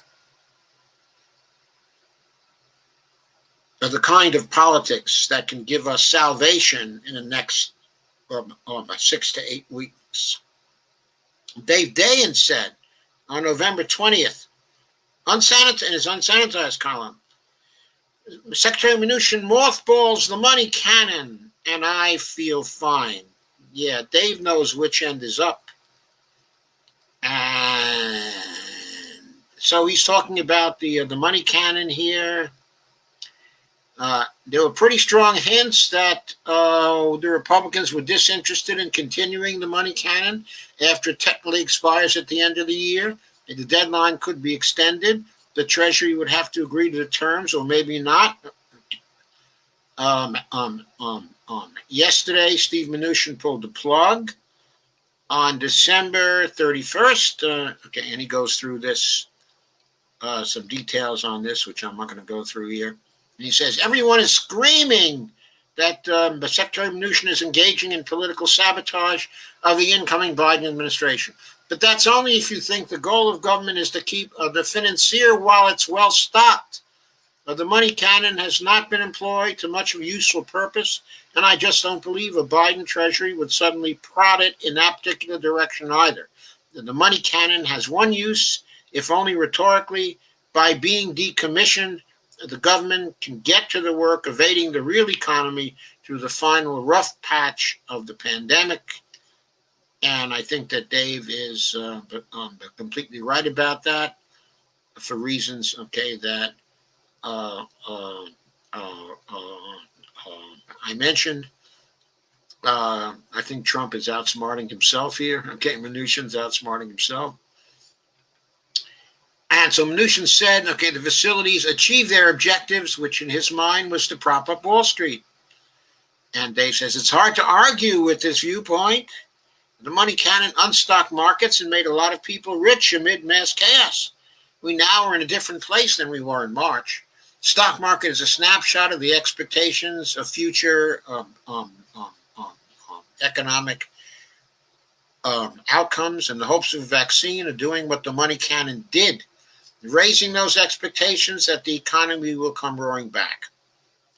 Pfizer just filed for their emergency use authorization today. There will be lots of winners and losers here, but if you're just talking about the markets in aggregate, they see the pandemic's end in sight. The Fed is, of course, upset, openly disagreeing with Mnuchin in a statement, and the Federal Reserve would prefer that the full suite of emergency facilities established during the coronavirus pandemic continue to serve their important role as a backstop for our still strained and vulnerable economy, unquote. Problem was this, is that it's not and has never been a backstop for the economy, but a backstop for the stock market. I suspect the Fed is angry that there's been an imposition on their authority. So anyway, Mnuchin has a ready retort to the Fed's entreaty, unusually populist one for the Goldman Sachs veteran. Give the money cannon to the people. We have $500 billion to use on fiscal stimulus that won't cost taxpayers a penny, he said to CNBC. First of all, it's $454 billion, and second of all, it will cost taxpayers. In a sign that everyone pretty much knew that the money cannon was simply designed to keep the money flowing on Wall Street, the CBO office never actually scored it as costing any money. The gains from a lending interest would outweigh any losses absorbed by the Treasury fund, CBO said. So there isn't a pot of money that could just go from the money cannon to the public. Well, still, it may not cost the taxpayers anything if a Biden administration decides just to deficit spend it, right? Rhetorically, however, what the Secretary is saying is completely on point and should be taken up by Democratic leaders. Even the Republican Treasury Secretary is now admitting that Wall Street has had enough support And it's time to give the same support, okay, to the general public in this critical moment as a bridge to the vaccine's eradication of the virus. Now, Chuck Schumer said just yesterday staff-level talks on a coronavirus aid package have begun, the first signal of any negotiation at all related to Mitch McConnell in 8 months. But nobody expects that the rhetorical wallop of the secretary's claim will add $500 billion to whatever the Senate is cooking up. So, so isn't Secretary Mnuchin as a servant to Trump just depriving the incoming president of an already authorized tool of Fed lending when it could be needed the most? And Dave says, I mean, it's clear that much could be done with those facilities to help stabilize the teetering economy, most notably by using the MLF to prevent crippling austerity at the state and local level. Rich states like California with progressive tax structures have found windfalls in their treasuries, in large part because of the Fed propping up the stock market, so there's slightly less need there. To a lesser extent, the Main Street lending program could support small business.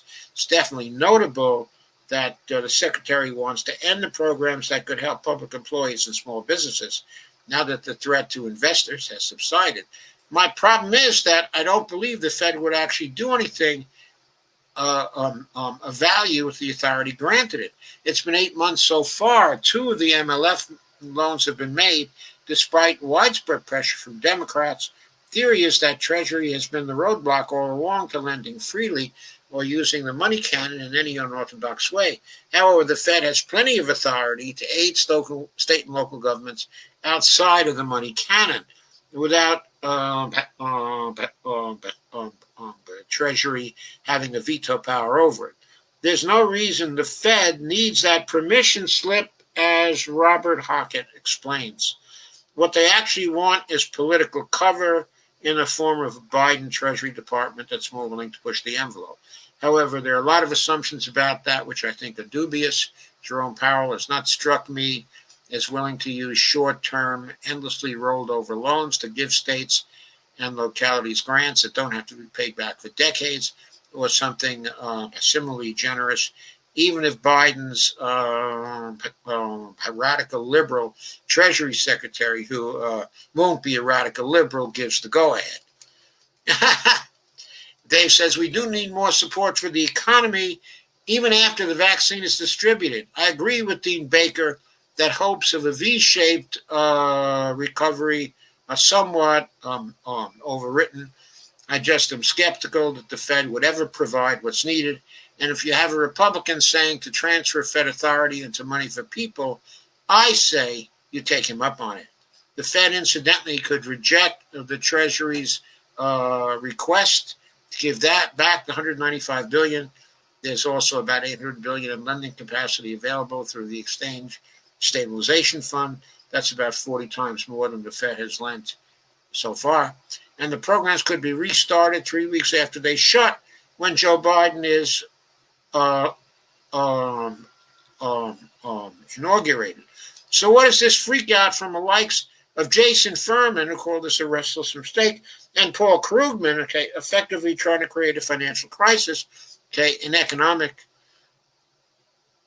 but critics, quote, like stripping the Titanic of its lifeboats, unquote.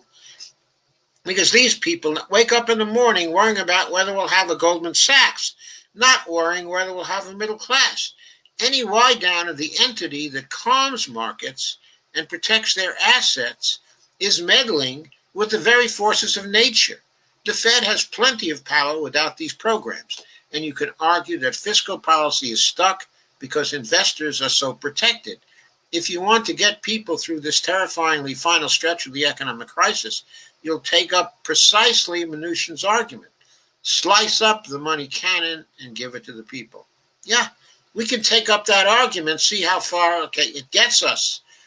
But I think that what can get us even further is taking up the proposals of Hockett, at this point, and pressuring the Federal Reserve to accept those and get the money to state and local governments that the state and local governments absolutely need. That's absolutely necessary. So let's stop sharing that one, but let's also keep in mind that this gives us the political stick with respect to McConnell that we haven't had since March of last year, that if they start to tank, they're going to need his help again. Okay, just wanted to call your attention to two other articles, and then I will take your comments. The first is by Alexis Goldstein. It was in Truth Out. It's called Joe Biden Should Cancel Student Debt. Okay, on day one. Was done on the 20th, which was yesterday. And it quotes Jason Furman, or cites him, because he tweeted that student debt cancellation was not by good policy. He claimed it wouldn't really have a multiplier. It might be taxable. It was arbitrary, okay, or regressive. He was wrong, okay, on every count, says the article, okay, and explains why. It also talks about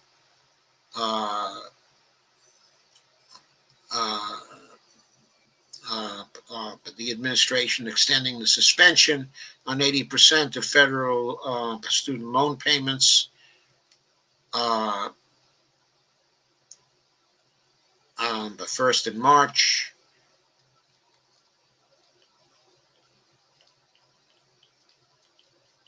It talks about $10,000 in federal student loan debt that Biden has been talking about actually forgiving. But what Goldstein is saying is that the best thing to do is to cancel as much of the student loan debt, okay, as you can. It does clearly provide a stimulus. One study, which is, by the way, done by Stephanie Kelton and also Marshall Steinbaum and Scott Fulwiler.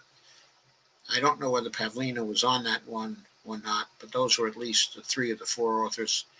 That study estimated that canceling all student debt would boost the GDP up to $108 billion and add 1.5 million jobs per year. And Moody's Investor Service has said that student loan debt cancellation would yield a tax cut-like stimulus to economic activity in the near term. So there are plenty of economists who just say that Furman, who's a neoliberal type, of Wall Streeter, that Furman is full of crap. And so Goldstein goes on and talks about the politics of it, okay, and the political environment that everybody has to face, and points out those with the lowest incomes benefit far more from cancellation than the wealthy does.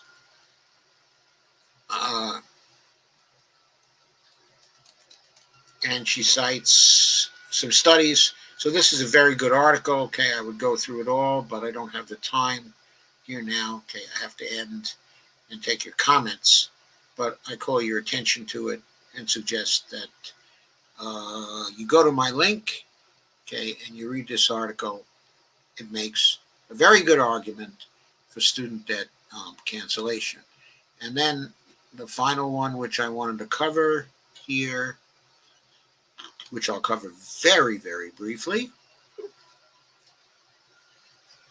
And I better do it because Bonnie is coming here now to join me. And she'll be cheering me on to get done tonight. And it says, "Sure looks like it's Yellen for Treasury," is the title of this article. And it's by Robert Kuttner, and was done on November 20th, 2020. There was a science fiction writer by the name of Henry Kuttner, one of the old science fiction writers.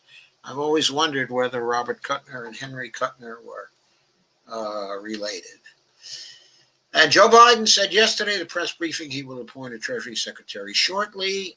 And based on the fact he said the person would be acceptable to all elements of the Democratic Party, from the progressive to the moderate the coalitions, he concluded, as I had concluded, that sure sounds like it's Janet Yellen. He reported on this on the 9th of November. Of course, there's Brainard, who's still in the mix, who's definitely not loved by the progressive wing of the party, and retiring TIAA chief executive and former Fed governor, whose name is Roger Ferguson, who's African American, but a political moderate. So he's not loved either by the progressive wing, of the party. So the only possible person that could mean, is Yellen. Now, whether she's going to be loved by the progressive wing of the Democratic Party when she takes over, I don't know. As the Fed chair, she sometimes played a conservative. Most often, she played someone who was in favor of having interest rates that were lower. So she was more a loose money advocate, which is what we want. At this point, certainly, but. Looks like she's going to be appointed. Now, Kuttner also mentions in this the OMB chief appointment, the Office, of Management and Budget, which is a cabinet position. It's not, in other words, it's a counter position to the Secretary, of the Treasury. It's very important because of the statistics and the calculations it goes into, with respect to the budget, and also its communications agency, computational agency is very influential, in the federal government. It's the only notable counter there is to CBO that people actually listen to. Anyway, the person who's been in contention for that is Bruce Reed, longtime aide, of Joe Biden, who, as I covered last time, is an austerity monger, big austerity monger. But Kuttner says that Joe Biden may also want to put this appointment away soon, not only announce the Yellen appointment, but announce this particular one in a way which will take Bruce Reed off the table. And he says, before this erupts into a major brouhaha between the progressives and the Wall Street Democrats, potential center-left people who could unify them would be former National Economics Council chair Gene Sperling. He was the NEC chair in the very end of the Obama administration. He had also been the CEA chair at the very end of the Clinton administration as well. He's been around for a long time. And former Hillary Clinton, former Hillary Clinton legislative director, and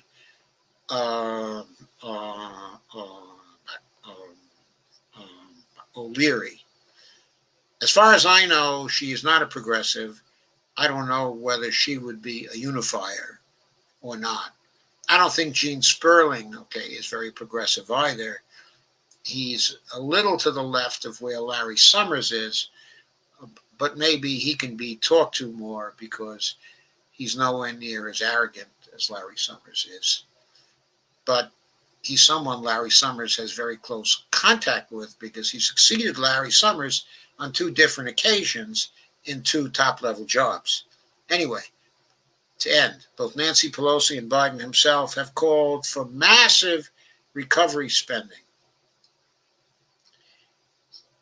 And Kuttner says, this is no season for deficit hawkery. And of course, I couldn't agree more. I don't think there's ever a season for deficit hawkery, but certainly there is not one now. So I'll end on that note and go back to your comments. I see that 11 of you are still hanging in there. Who do you think could replace Pelosi? Who do I think could replace Nancy Pelosi? Mm-hmm. Well, if she would run, I think Barbara Lee could replace Nancy Pelosi. I like her. I think Barbara Lee is popular enough with the establishment people and popular enough with the progressives that if there were a movement to block Nancy Pelosi on the floor of the House, and remember, the Democrats look like they might only have 225 House seats. So Nancy Pelosi can only lose 7 of the Democrats. 7 of the Democrats. If she loses 8 of the Democrats, she doesn't have enough votes to be Speaker of the House unless she can get someone on the Republican side to vote for her. There are now 8 members of the squad. The squad alone can block Nancy Pelosi if they want to. They can't put a squad member in. Not sufficiently powerful yet, even if they could get maybe 20 to 30 votes for someone that they put up. But they could get Nancy Pelosi blocked, and they could force a consideration of Barbara Lee as a compromise choice if she were to run. My notion is draft Barbara Lee. Draft her. She'd be great. Okay. Going back to the beginning, Kay says, hi, glad to see you all. Alvaro says he's reporting for duty. Oh, lost stream, we went over that. Agolf is getting on my last damn nerve. Alvaro says I'm getting stream pauses. I don't know why that's happening. And Alvaro says NAACP is suing Agolf for disenfranchisement of the black vote. I say good. And I guess I covered most of this. Had a comment from Alfred Costello. Didn't they rig it to stop Bernie on both primaries? They did. That's what the Democrats did, to stop Bernie in both of the primaries. However, have to remember that Bernie's capability to stop them from rigging both of the primaries was almost nil. He didn't have any ability to stop the machine rigging. Whereas the Republicans have experience in machine rigging of themselves for quite some years now. And I don't think it would be easy for Democrats to do machine rigging in states which are controlled by the Republicans, like Arizona, like Georgia. I don't think, it would be possible. Now, you could argue there was rigging in Michigan, and you could argue there was rigging in Pennsylvania, but of course, you have to produce some evidence. It's not enough just to show that the machines can be rigged. You also have to show that people like the Secretary of State or high-level members of the party, in Michigan, would be doing that. I don't think that, you'd have to show evidence that was the case. Yeah, they could do it, but to Bernie, because the rigging facilities, such as they're there, are controlled by the DNC and by the local DNCs. But that's not true in the Republican states. So Averill says, in fact, if we're going to look for machine rigging in Pennsylvania and machine rigging, in Michigan, we certainly ought to look for machine rigging in Florida and machine rigging in Texas. Because those states were thoroughly controlled by Republicans. who were in a beautiful position to rig the machines. That was true in Ohio also. In fact, there's evidence that they rigged the machines in Ohio way back in 2004 and gave the election to Bush in 2004 on that basis. So there it is. Eagle Space are just itching to shoot and kill. I see it on the news a lot, that they're just waiting for Trump or Thin-Skin to give the order. Will the National Guard step in if that happens? Well, since National Guard is state-controlled, yeah, the National Guard is going to step in. Okay, in the various states, if people start shooting, I think the National Guard is going to step in. In states where the governor, okay, is Democratic. Avril says, yep. Stacy says, Trump's been wrecking the government since he was sworn in. Why should now be any different? No reason why. And Russell Gorman, hey, Russ, great to see you back. I do hope that Biden isn't planning on pardoning Trump. I hope so, too. We've got to end this moral hazard for future presidents of the United States. In other words, we've developed a pattern where we've made the presidents invulnerable to criminal activity. So, of course, they engage in criminal activity from time to time. Trump saw this, and he decided to make it more often than from time to time, because he saw that other presidents were never pursued. They were getting away from it. A moral hazard was created. Someone like Trump comes in, takes full advantage of the moral hazard. We got to stop the moral hazard. The only way to do that is prosecution. Prosecution to the full extent of the law. Let that man die in prison, Avril says. Sabotaging so that Biden struggles and falls, so the tangerine tyrant can zoom back in 2024. Avril said he wasn't, but I'm not sure if the article was credible. Guys, Congress went on turkey vacation again. I know, they take every chance to go home. But they raise money. Carson has COVID. Hope he doesn't get too comfortable. Well, Giuliani's son has COVID. He was in the room with all those people at that press conference. Probably a number of them are going to get COVID. A number of Trump's legal team probably going to come down with COVID. Very small room. Yeah, it was a very small room they all were in. Sidney Powell's going to come down with COVID. Oliver says, I hope people don't visit for the holidays. There many will die due to corporatism. Oliver says, plus the poor turkeys might need a break. Who says the poor turkeys are invulnerable to COVID? Maybe the poor turkeys will catch COVID. Kay says, we're ordering in for T-Day. Avril says, do you have Lysol to spray down the packaging? Yeah, we have Lysol to spray down the packaging, but we're not going to order in for Thanksgiving Day. We already have all our stuff that we carefully sanitized. And you are going to make. And I am going to be cooking Thanksgiving dinner, which won't be a turkey. Sorry, it won't be a turkey. It's going to be something a lot better.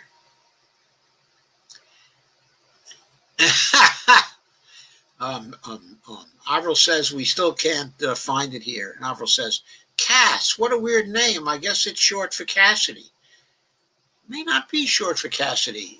I'm going to theorize here, but I think Cass Sunstein's parents were hippies, maybe, back in the 1960s, and maybe he was named Cass for Mama Cass. Kay says, I don't remember where Jeff found it here, but he got several cans back then. Avril Mano said, I'm not ordering anything, that's for sure. Kay says, but TP is going down here again now. TP?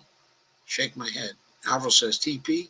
Oh, Kay says toilet paper. Yeah, it was going down here too. I noticed that Costco had run out of its brand of toilet paper when I was ready to buy some toilet paper, so I was stuck with Charmin instead.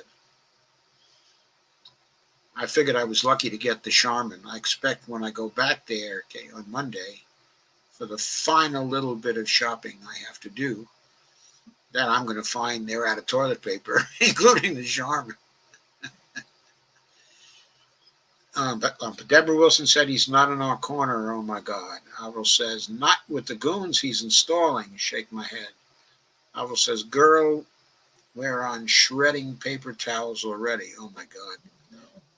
Oh, those are hard.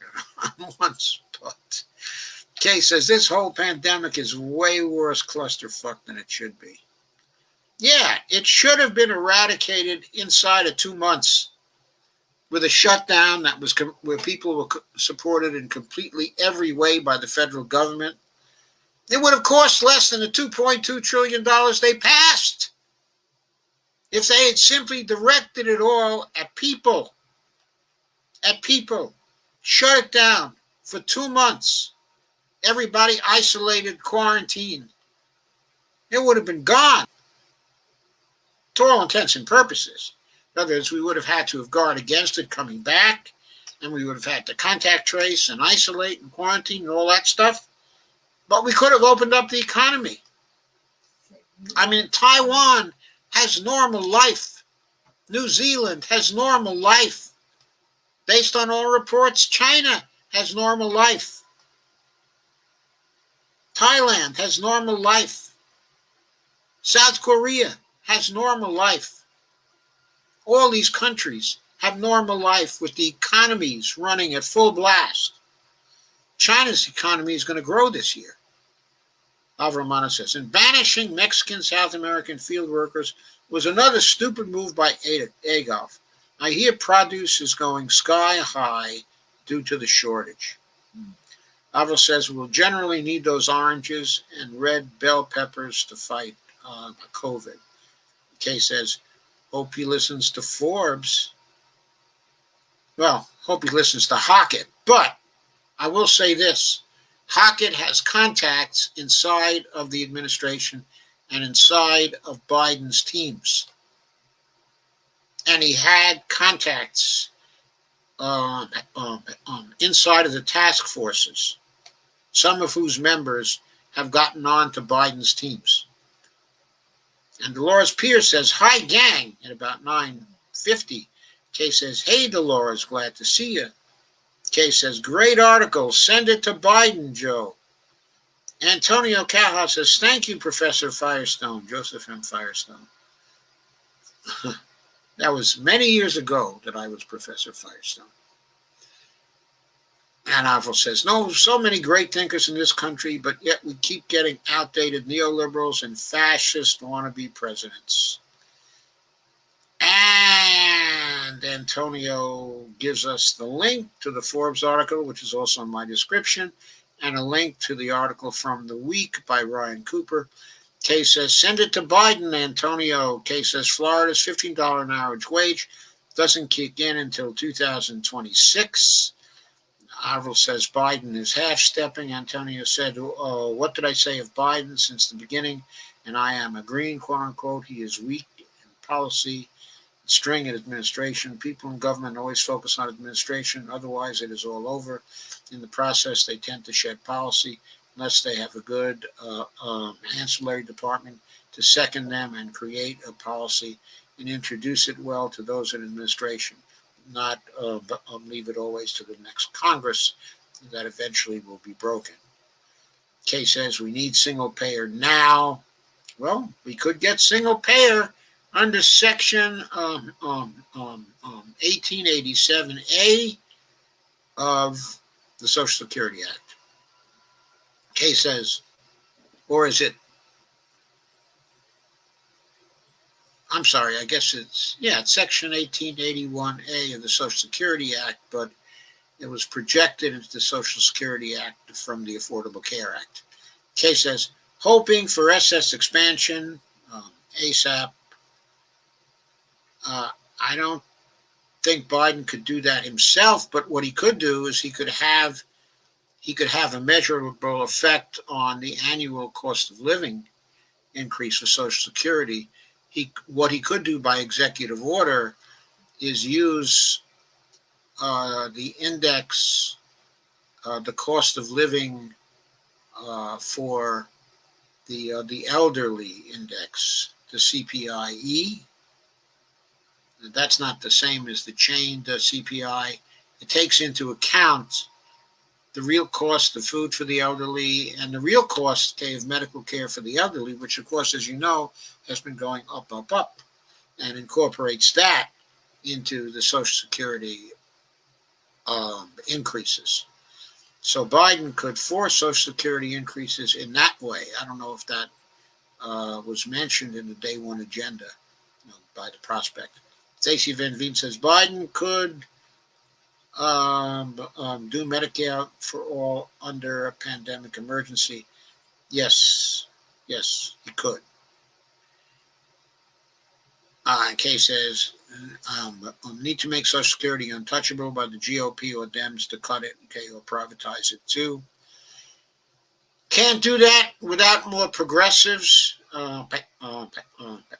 in the Congress, but my hunch is that I don't think the Dems are going to be even talking about that anytime soon, not until the economy is fully back. And even then, I don't think they're going to do that, because I think MMT is getting too widespread. In other words, you see how many articles I'm getting to these days have some degree of MMT influence in them. Those are not from the MMT outlets. The Week, is not an MMT outlet, exclusively. The American Prospect is not, an MMT outlet, exclusively. When we were going about this in 2010, there were only a handful of sites you would find any MMT on. I mean, now, it's likely to pop up anywhere. It pops up in the New York Times sometimes. That they have a column by somebody, who's an MMT practitioner, or somebody who's a journalist who has fully incorporated MMT into their thinking. The Huffington Post had no journalists, none of their paid people, were MMTers in 2010. Now there are a few of them that are in the Huffington Post. We're in a different circumstance now in terms of our influence on public opinion than we were in at the start of this decade. Stacey said, my bestie called me, so I missed about the last hour. Kay says, yawning already, shake my head. Antonio says, a lot of juice tonight. Thank you, Joe. And Antonio Cahill says, Steve Pinushin. Antonio Cahill says, I like Robert Hockett. He's brilliant. Yes, he is. Alva says, Dr. Joe, your foresight is golden. Antonio Cahill says, I like central banking. Thank you, Joe. Hockett is great. Yeah, Hockett is great. Hockett, by the way, has been the professor for the last number of years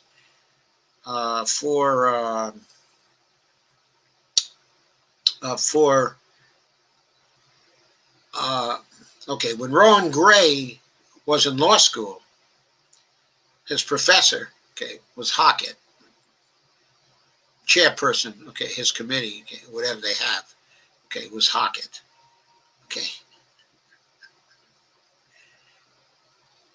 Steve Gonzo said, Ohio lawmakers passed bill stripping but Governor Mike DeWine of his power to issue statewide coronavirus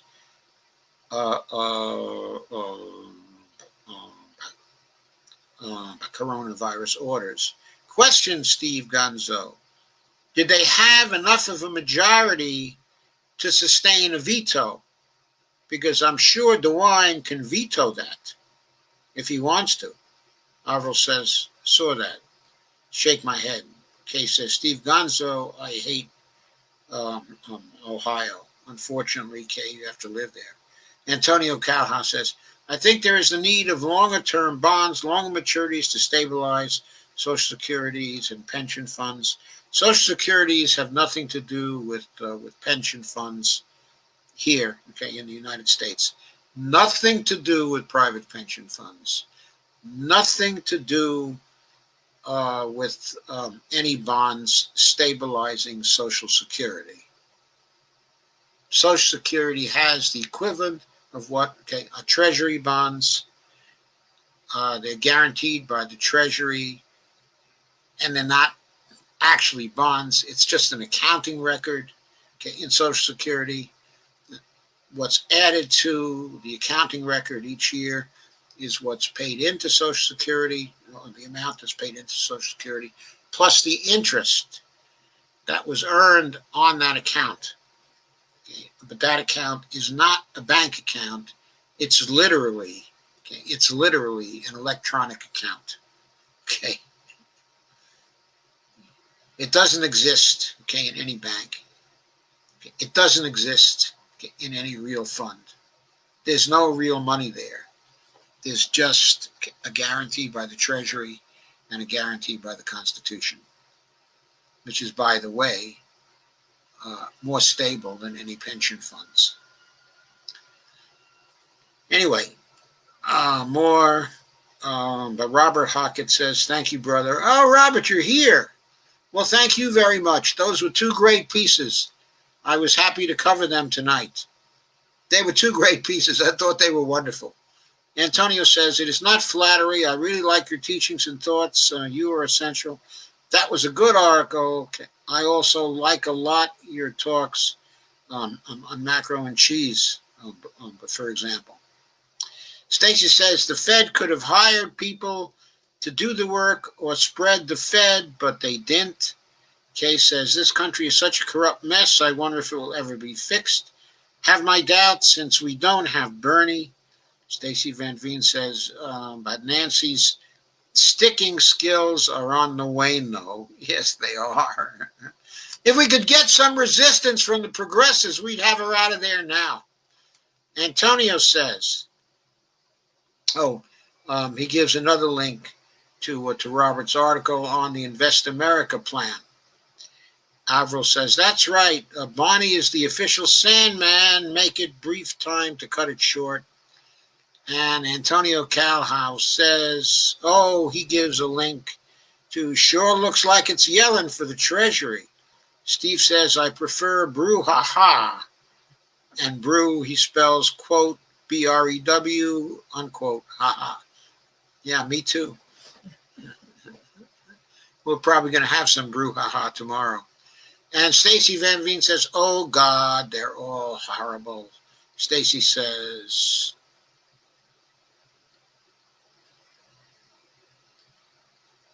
what did Stacy say? I scrolled too fast.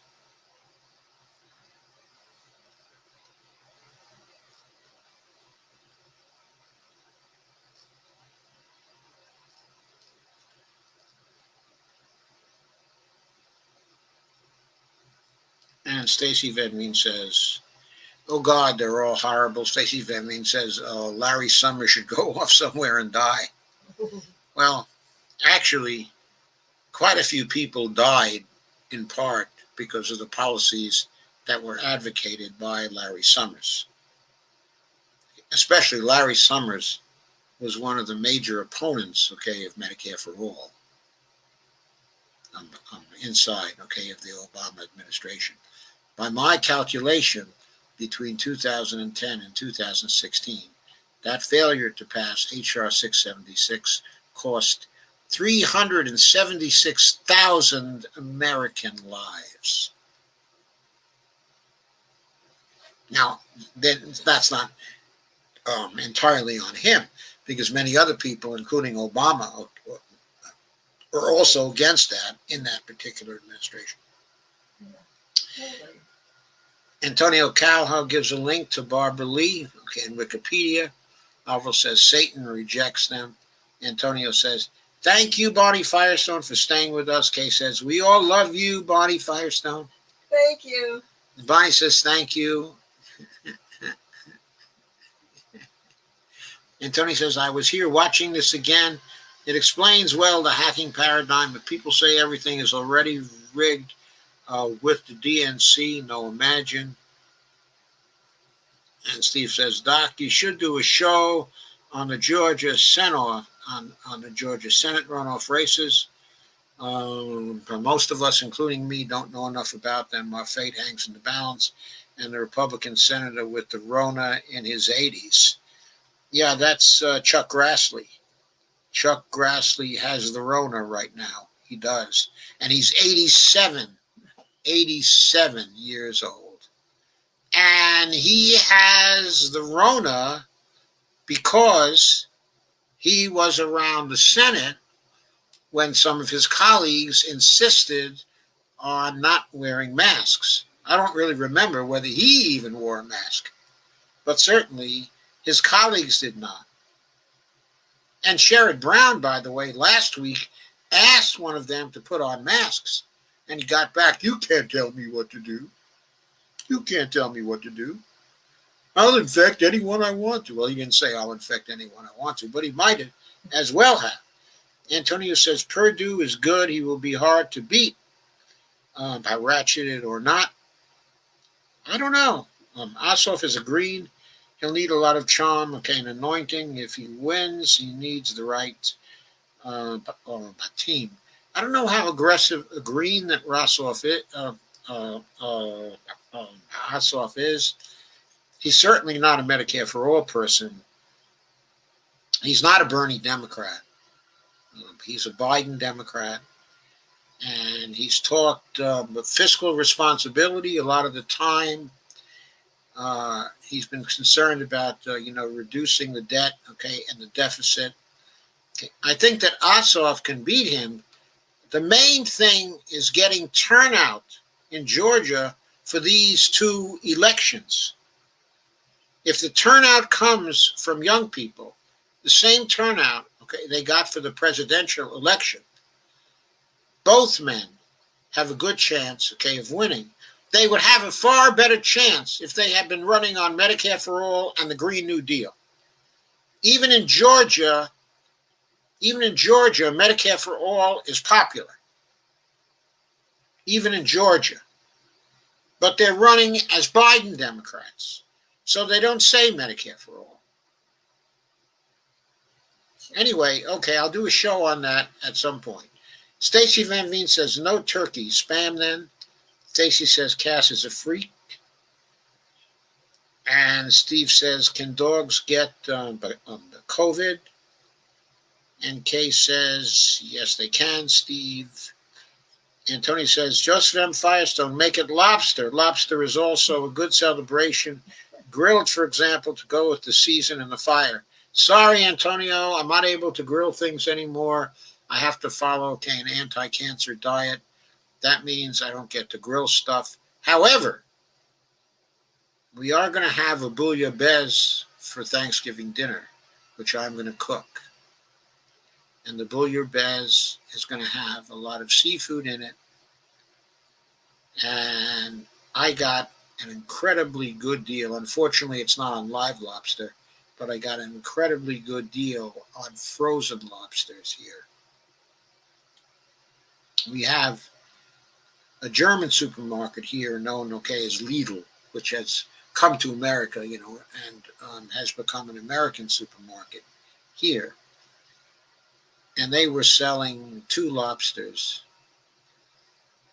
for $17. But they were frozen lobsters, and they were small. But I can match them up with a lot of good seafood for the bouillabaisse. And Bonnie and I are really looking forward to that. I make a mean bouillabaisse. Catherine Tokoska says, stay at home and 10 p.m. curfew starting tonight in many counties in Southern California. Yeah, my daughter lives in one of the LA counties. Okay, or I think, I'm sure she lives in LA County. I'm getting a little confused because there are a number of congressional districts in that county since it's such a huge county. I'm not sure which congressional district she's in at this point. I think she was in the same congressional district as Angelica Duenas was in. Antonio Cowhouse says, in hindsight, Avril says, Sweden hospitals are inundated with COVID cases. So much for herd immunity. Heard that.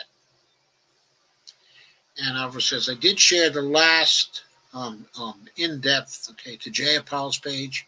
Thank you, Avril. Thank you. I hope she took a look at it. Calling for her to become Speaker of the House. Jeez. Steve Wolfbrand said, my retirement plan is to hit the lottery. And my medical plan is GoFundMe. I'm very secure. Avril says, MMT is in the rap world now. You see, we were never in the rap world in 2010. We were never even close. I scrolled down too fast again. And Kay says, my sister is in financial trouble too. I hear my son might be homeless again. Yet more to worry about. Shake my head. Oh, this is awful. Steve Gonzo says, I voted party lines something like 50 to 30. Who voted party lines something like 50 to 30? And Steve Wolfbrand said, Hitler told someone he needed a glass of juice. They thought he said gas the Jews. The rest is history. Avril said, bad taste. Antonio Cowhouse said, yeah, that really wasn't bad taste, Steve. And Antonio Cal said, in France, they use long-term bonds at AFT, Agence France Trésor. Also, Mexico did that with 100-year bonds. Ricardo Carstens, it's a treasury trick. Is the 100-year bond a perpetual? It doesn't have to be paid back, Antonio. Antonio has a link to Robert Hockett's page at his law school. Grassley says, Avril says, Grassley will get the top-notch meds. We won't. Yes. And Antonio gives another link to Robert Hockett. Steve Gonzo says, Maya Rudolph as Kamala Chameleon, pronouncing President. Biden, laugh out loud, Saturday Night Live as Kamala Chameleon. So she's being called Kamala Chameleon on Saturday Night Live. Oh, God, that's wonderful. Kay says, well, I'm tired and going to bed. Love you all. We love you too, Kay. Take care. Have a good night. Nava says, I think the newbies will get the turnout in Georgia. Maybe. Let's hope so. Antonio says, in the Carolinas, they ran, on Medicare for all. I don't think Cunningham ran, on Medicare for all in the Carolinas. Not for the Senate. There might have been some who ran for Medicare for all in the House. But no, nobody ran, in Medicare for all for the Senate, Antonio. Cal Cunningham ran straight, as a Biden Democrat. State says, our Lidl's isn't built out yet. We have 2 in my neighborhood already.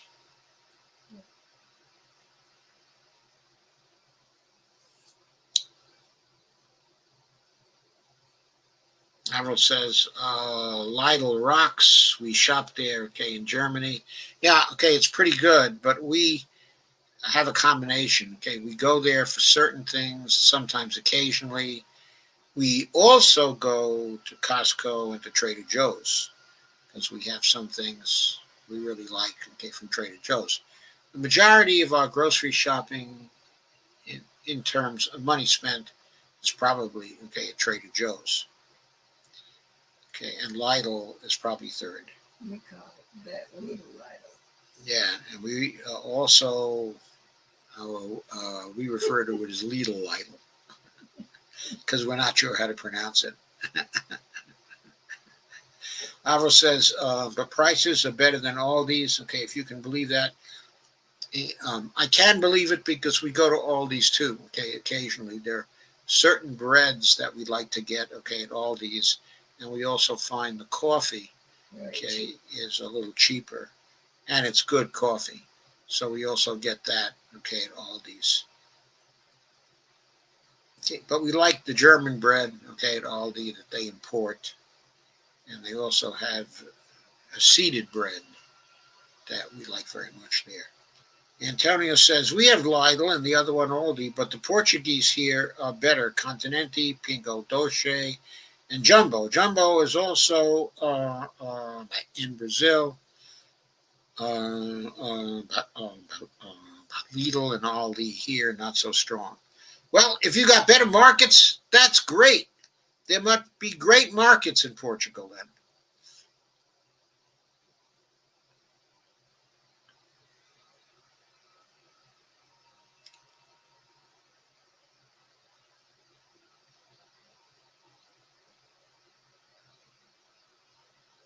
And Stacy said, the Aldi's mothership is right over here.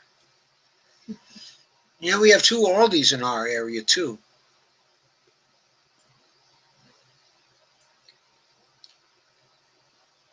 In fact, in the Broadlands area here, the Aldis and the Lidls are practically across the street from each other. Alfred says, flagship store in Maryland. That's cool. Steve Gonzo says, Ohio lawmakers pass a bill stripping Governor DeWine of his power to issue coronavirus orders 58-30 party line. That sounds like they don't have a 2/3 vote. So he should be able to veto that, shouldn't he, Steve? Steve Gonzo? Sounds like they would need 60 votes in order to get that passed. Okay. If the number of votes um, is 90, they probably uh, have to get at least a 2/3 vote in order to override a veto by the governor. Antonio House said, 100-year bond, I think, 7%. It's steep. They wanted a rural pension. Stacy says, no, the largest distribution center and op center. Antonio says the fresh lobster here around about 20 euros per kilogram. Okay. A kilogram is 2.2 pounds, if I recall correctly. And 20 euros is about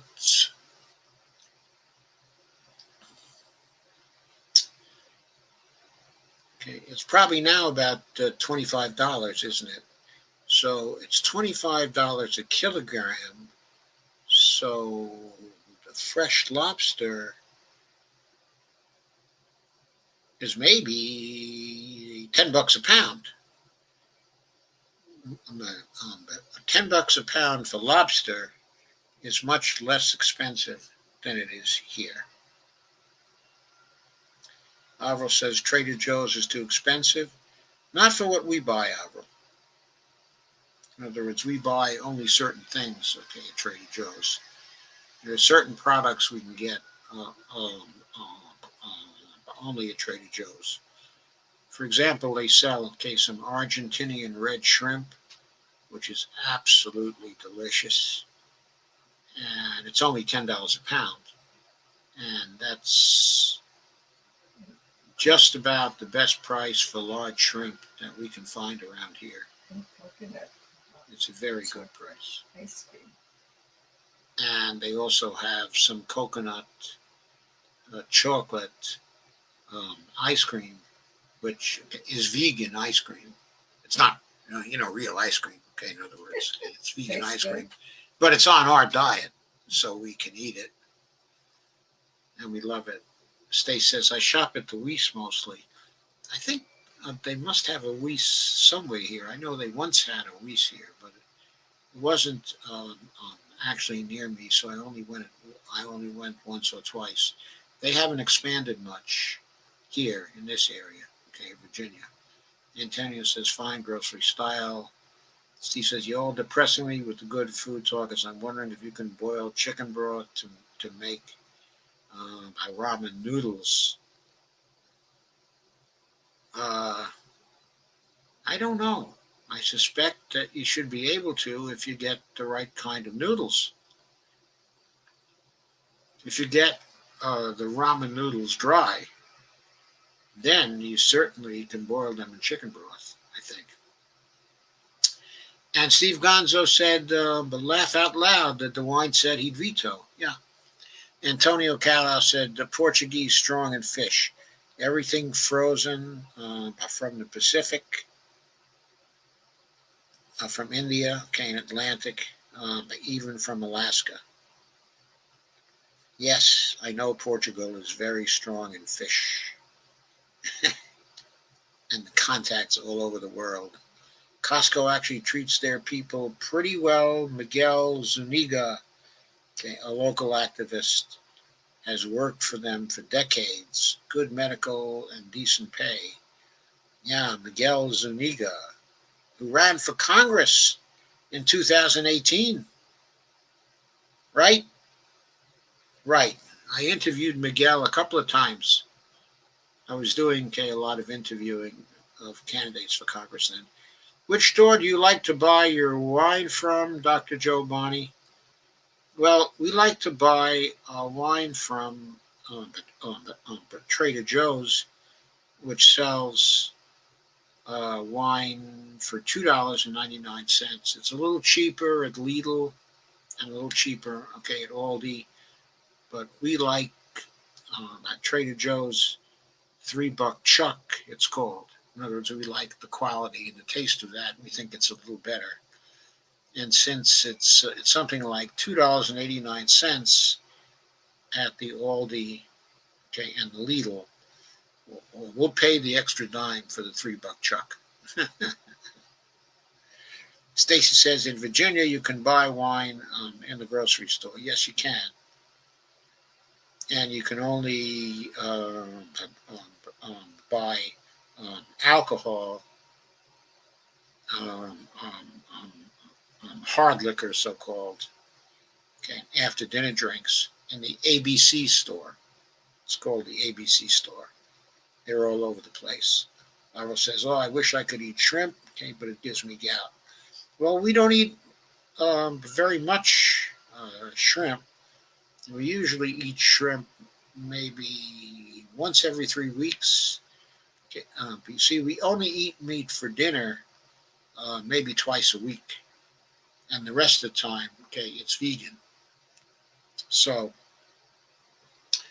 we alternate chicken, shrimp, salmon, other fish. So you might have shrimp only once every 3 weeks, or maybe only once a month Scallops. for 2 days. Yeah, scallops. Yeah, and we alternate with scallops also. There's a good price for sea scallops. Okay, at Lidl. Those are the large scallops, and they have the best price on that. We can get that for $10 a pound frozen. Have you guys ever made or drank either mulled or spiced wine? Yes, but not for years for some reason. I don't know. We have some in the closet that we can use to make that. As a matter of fact, we probably should do it before it gets so old we can't use it anymore. Catherine said it was $2 Chuck years ago, but I never liked Charles Shaw. Well, we're comparing it.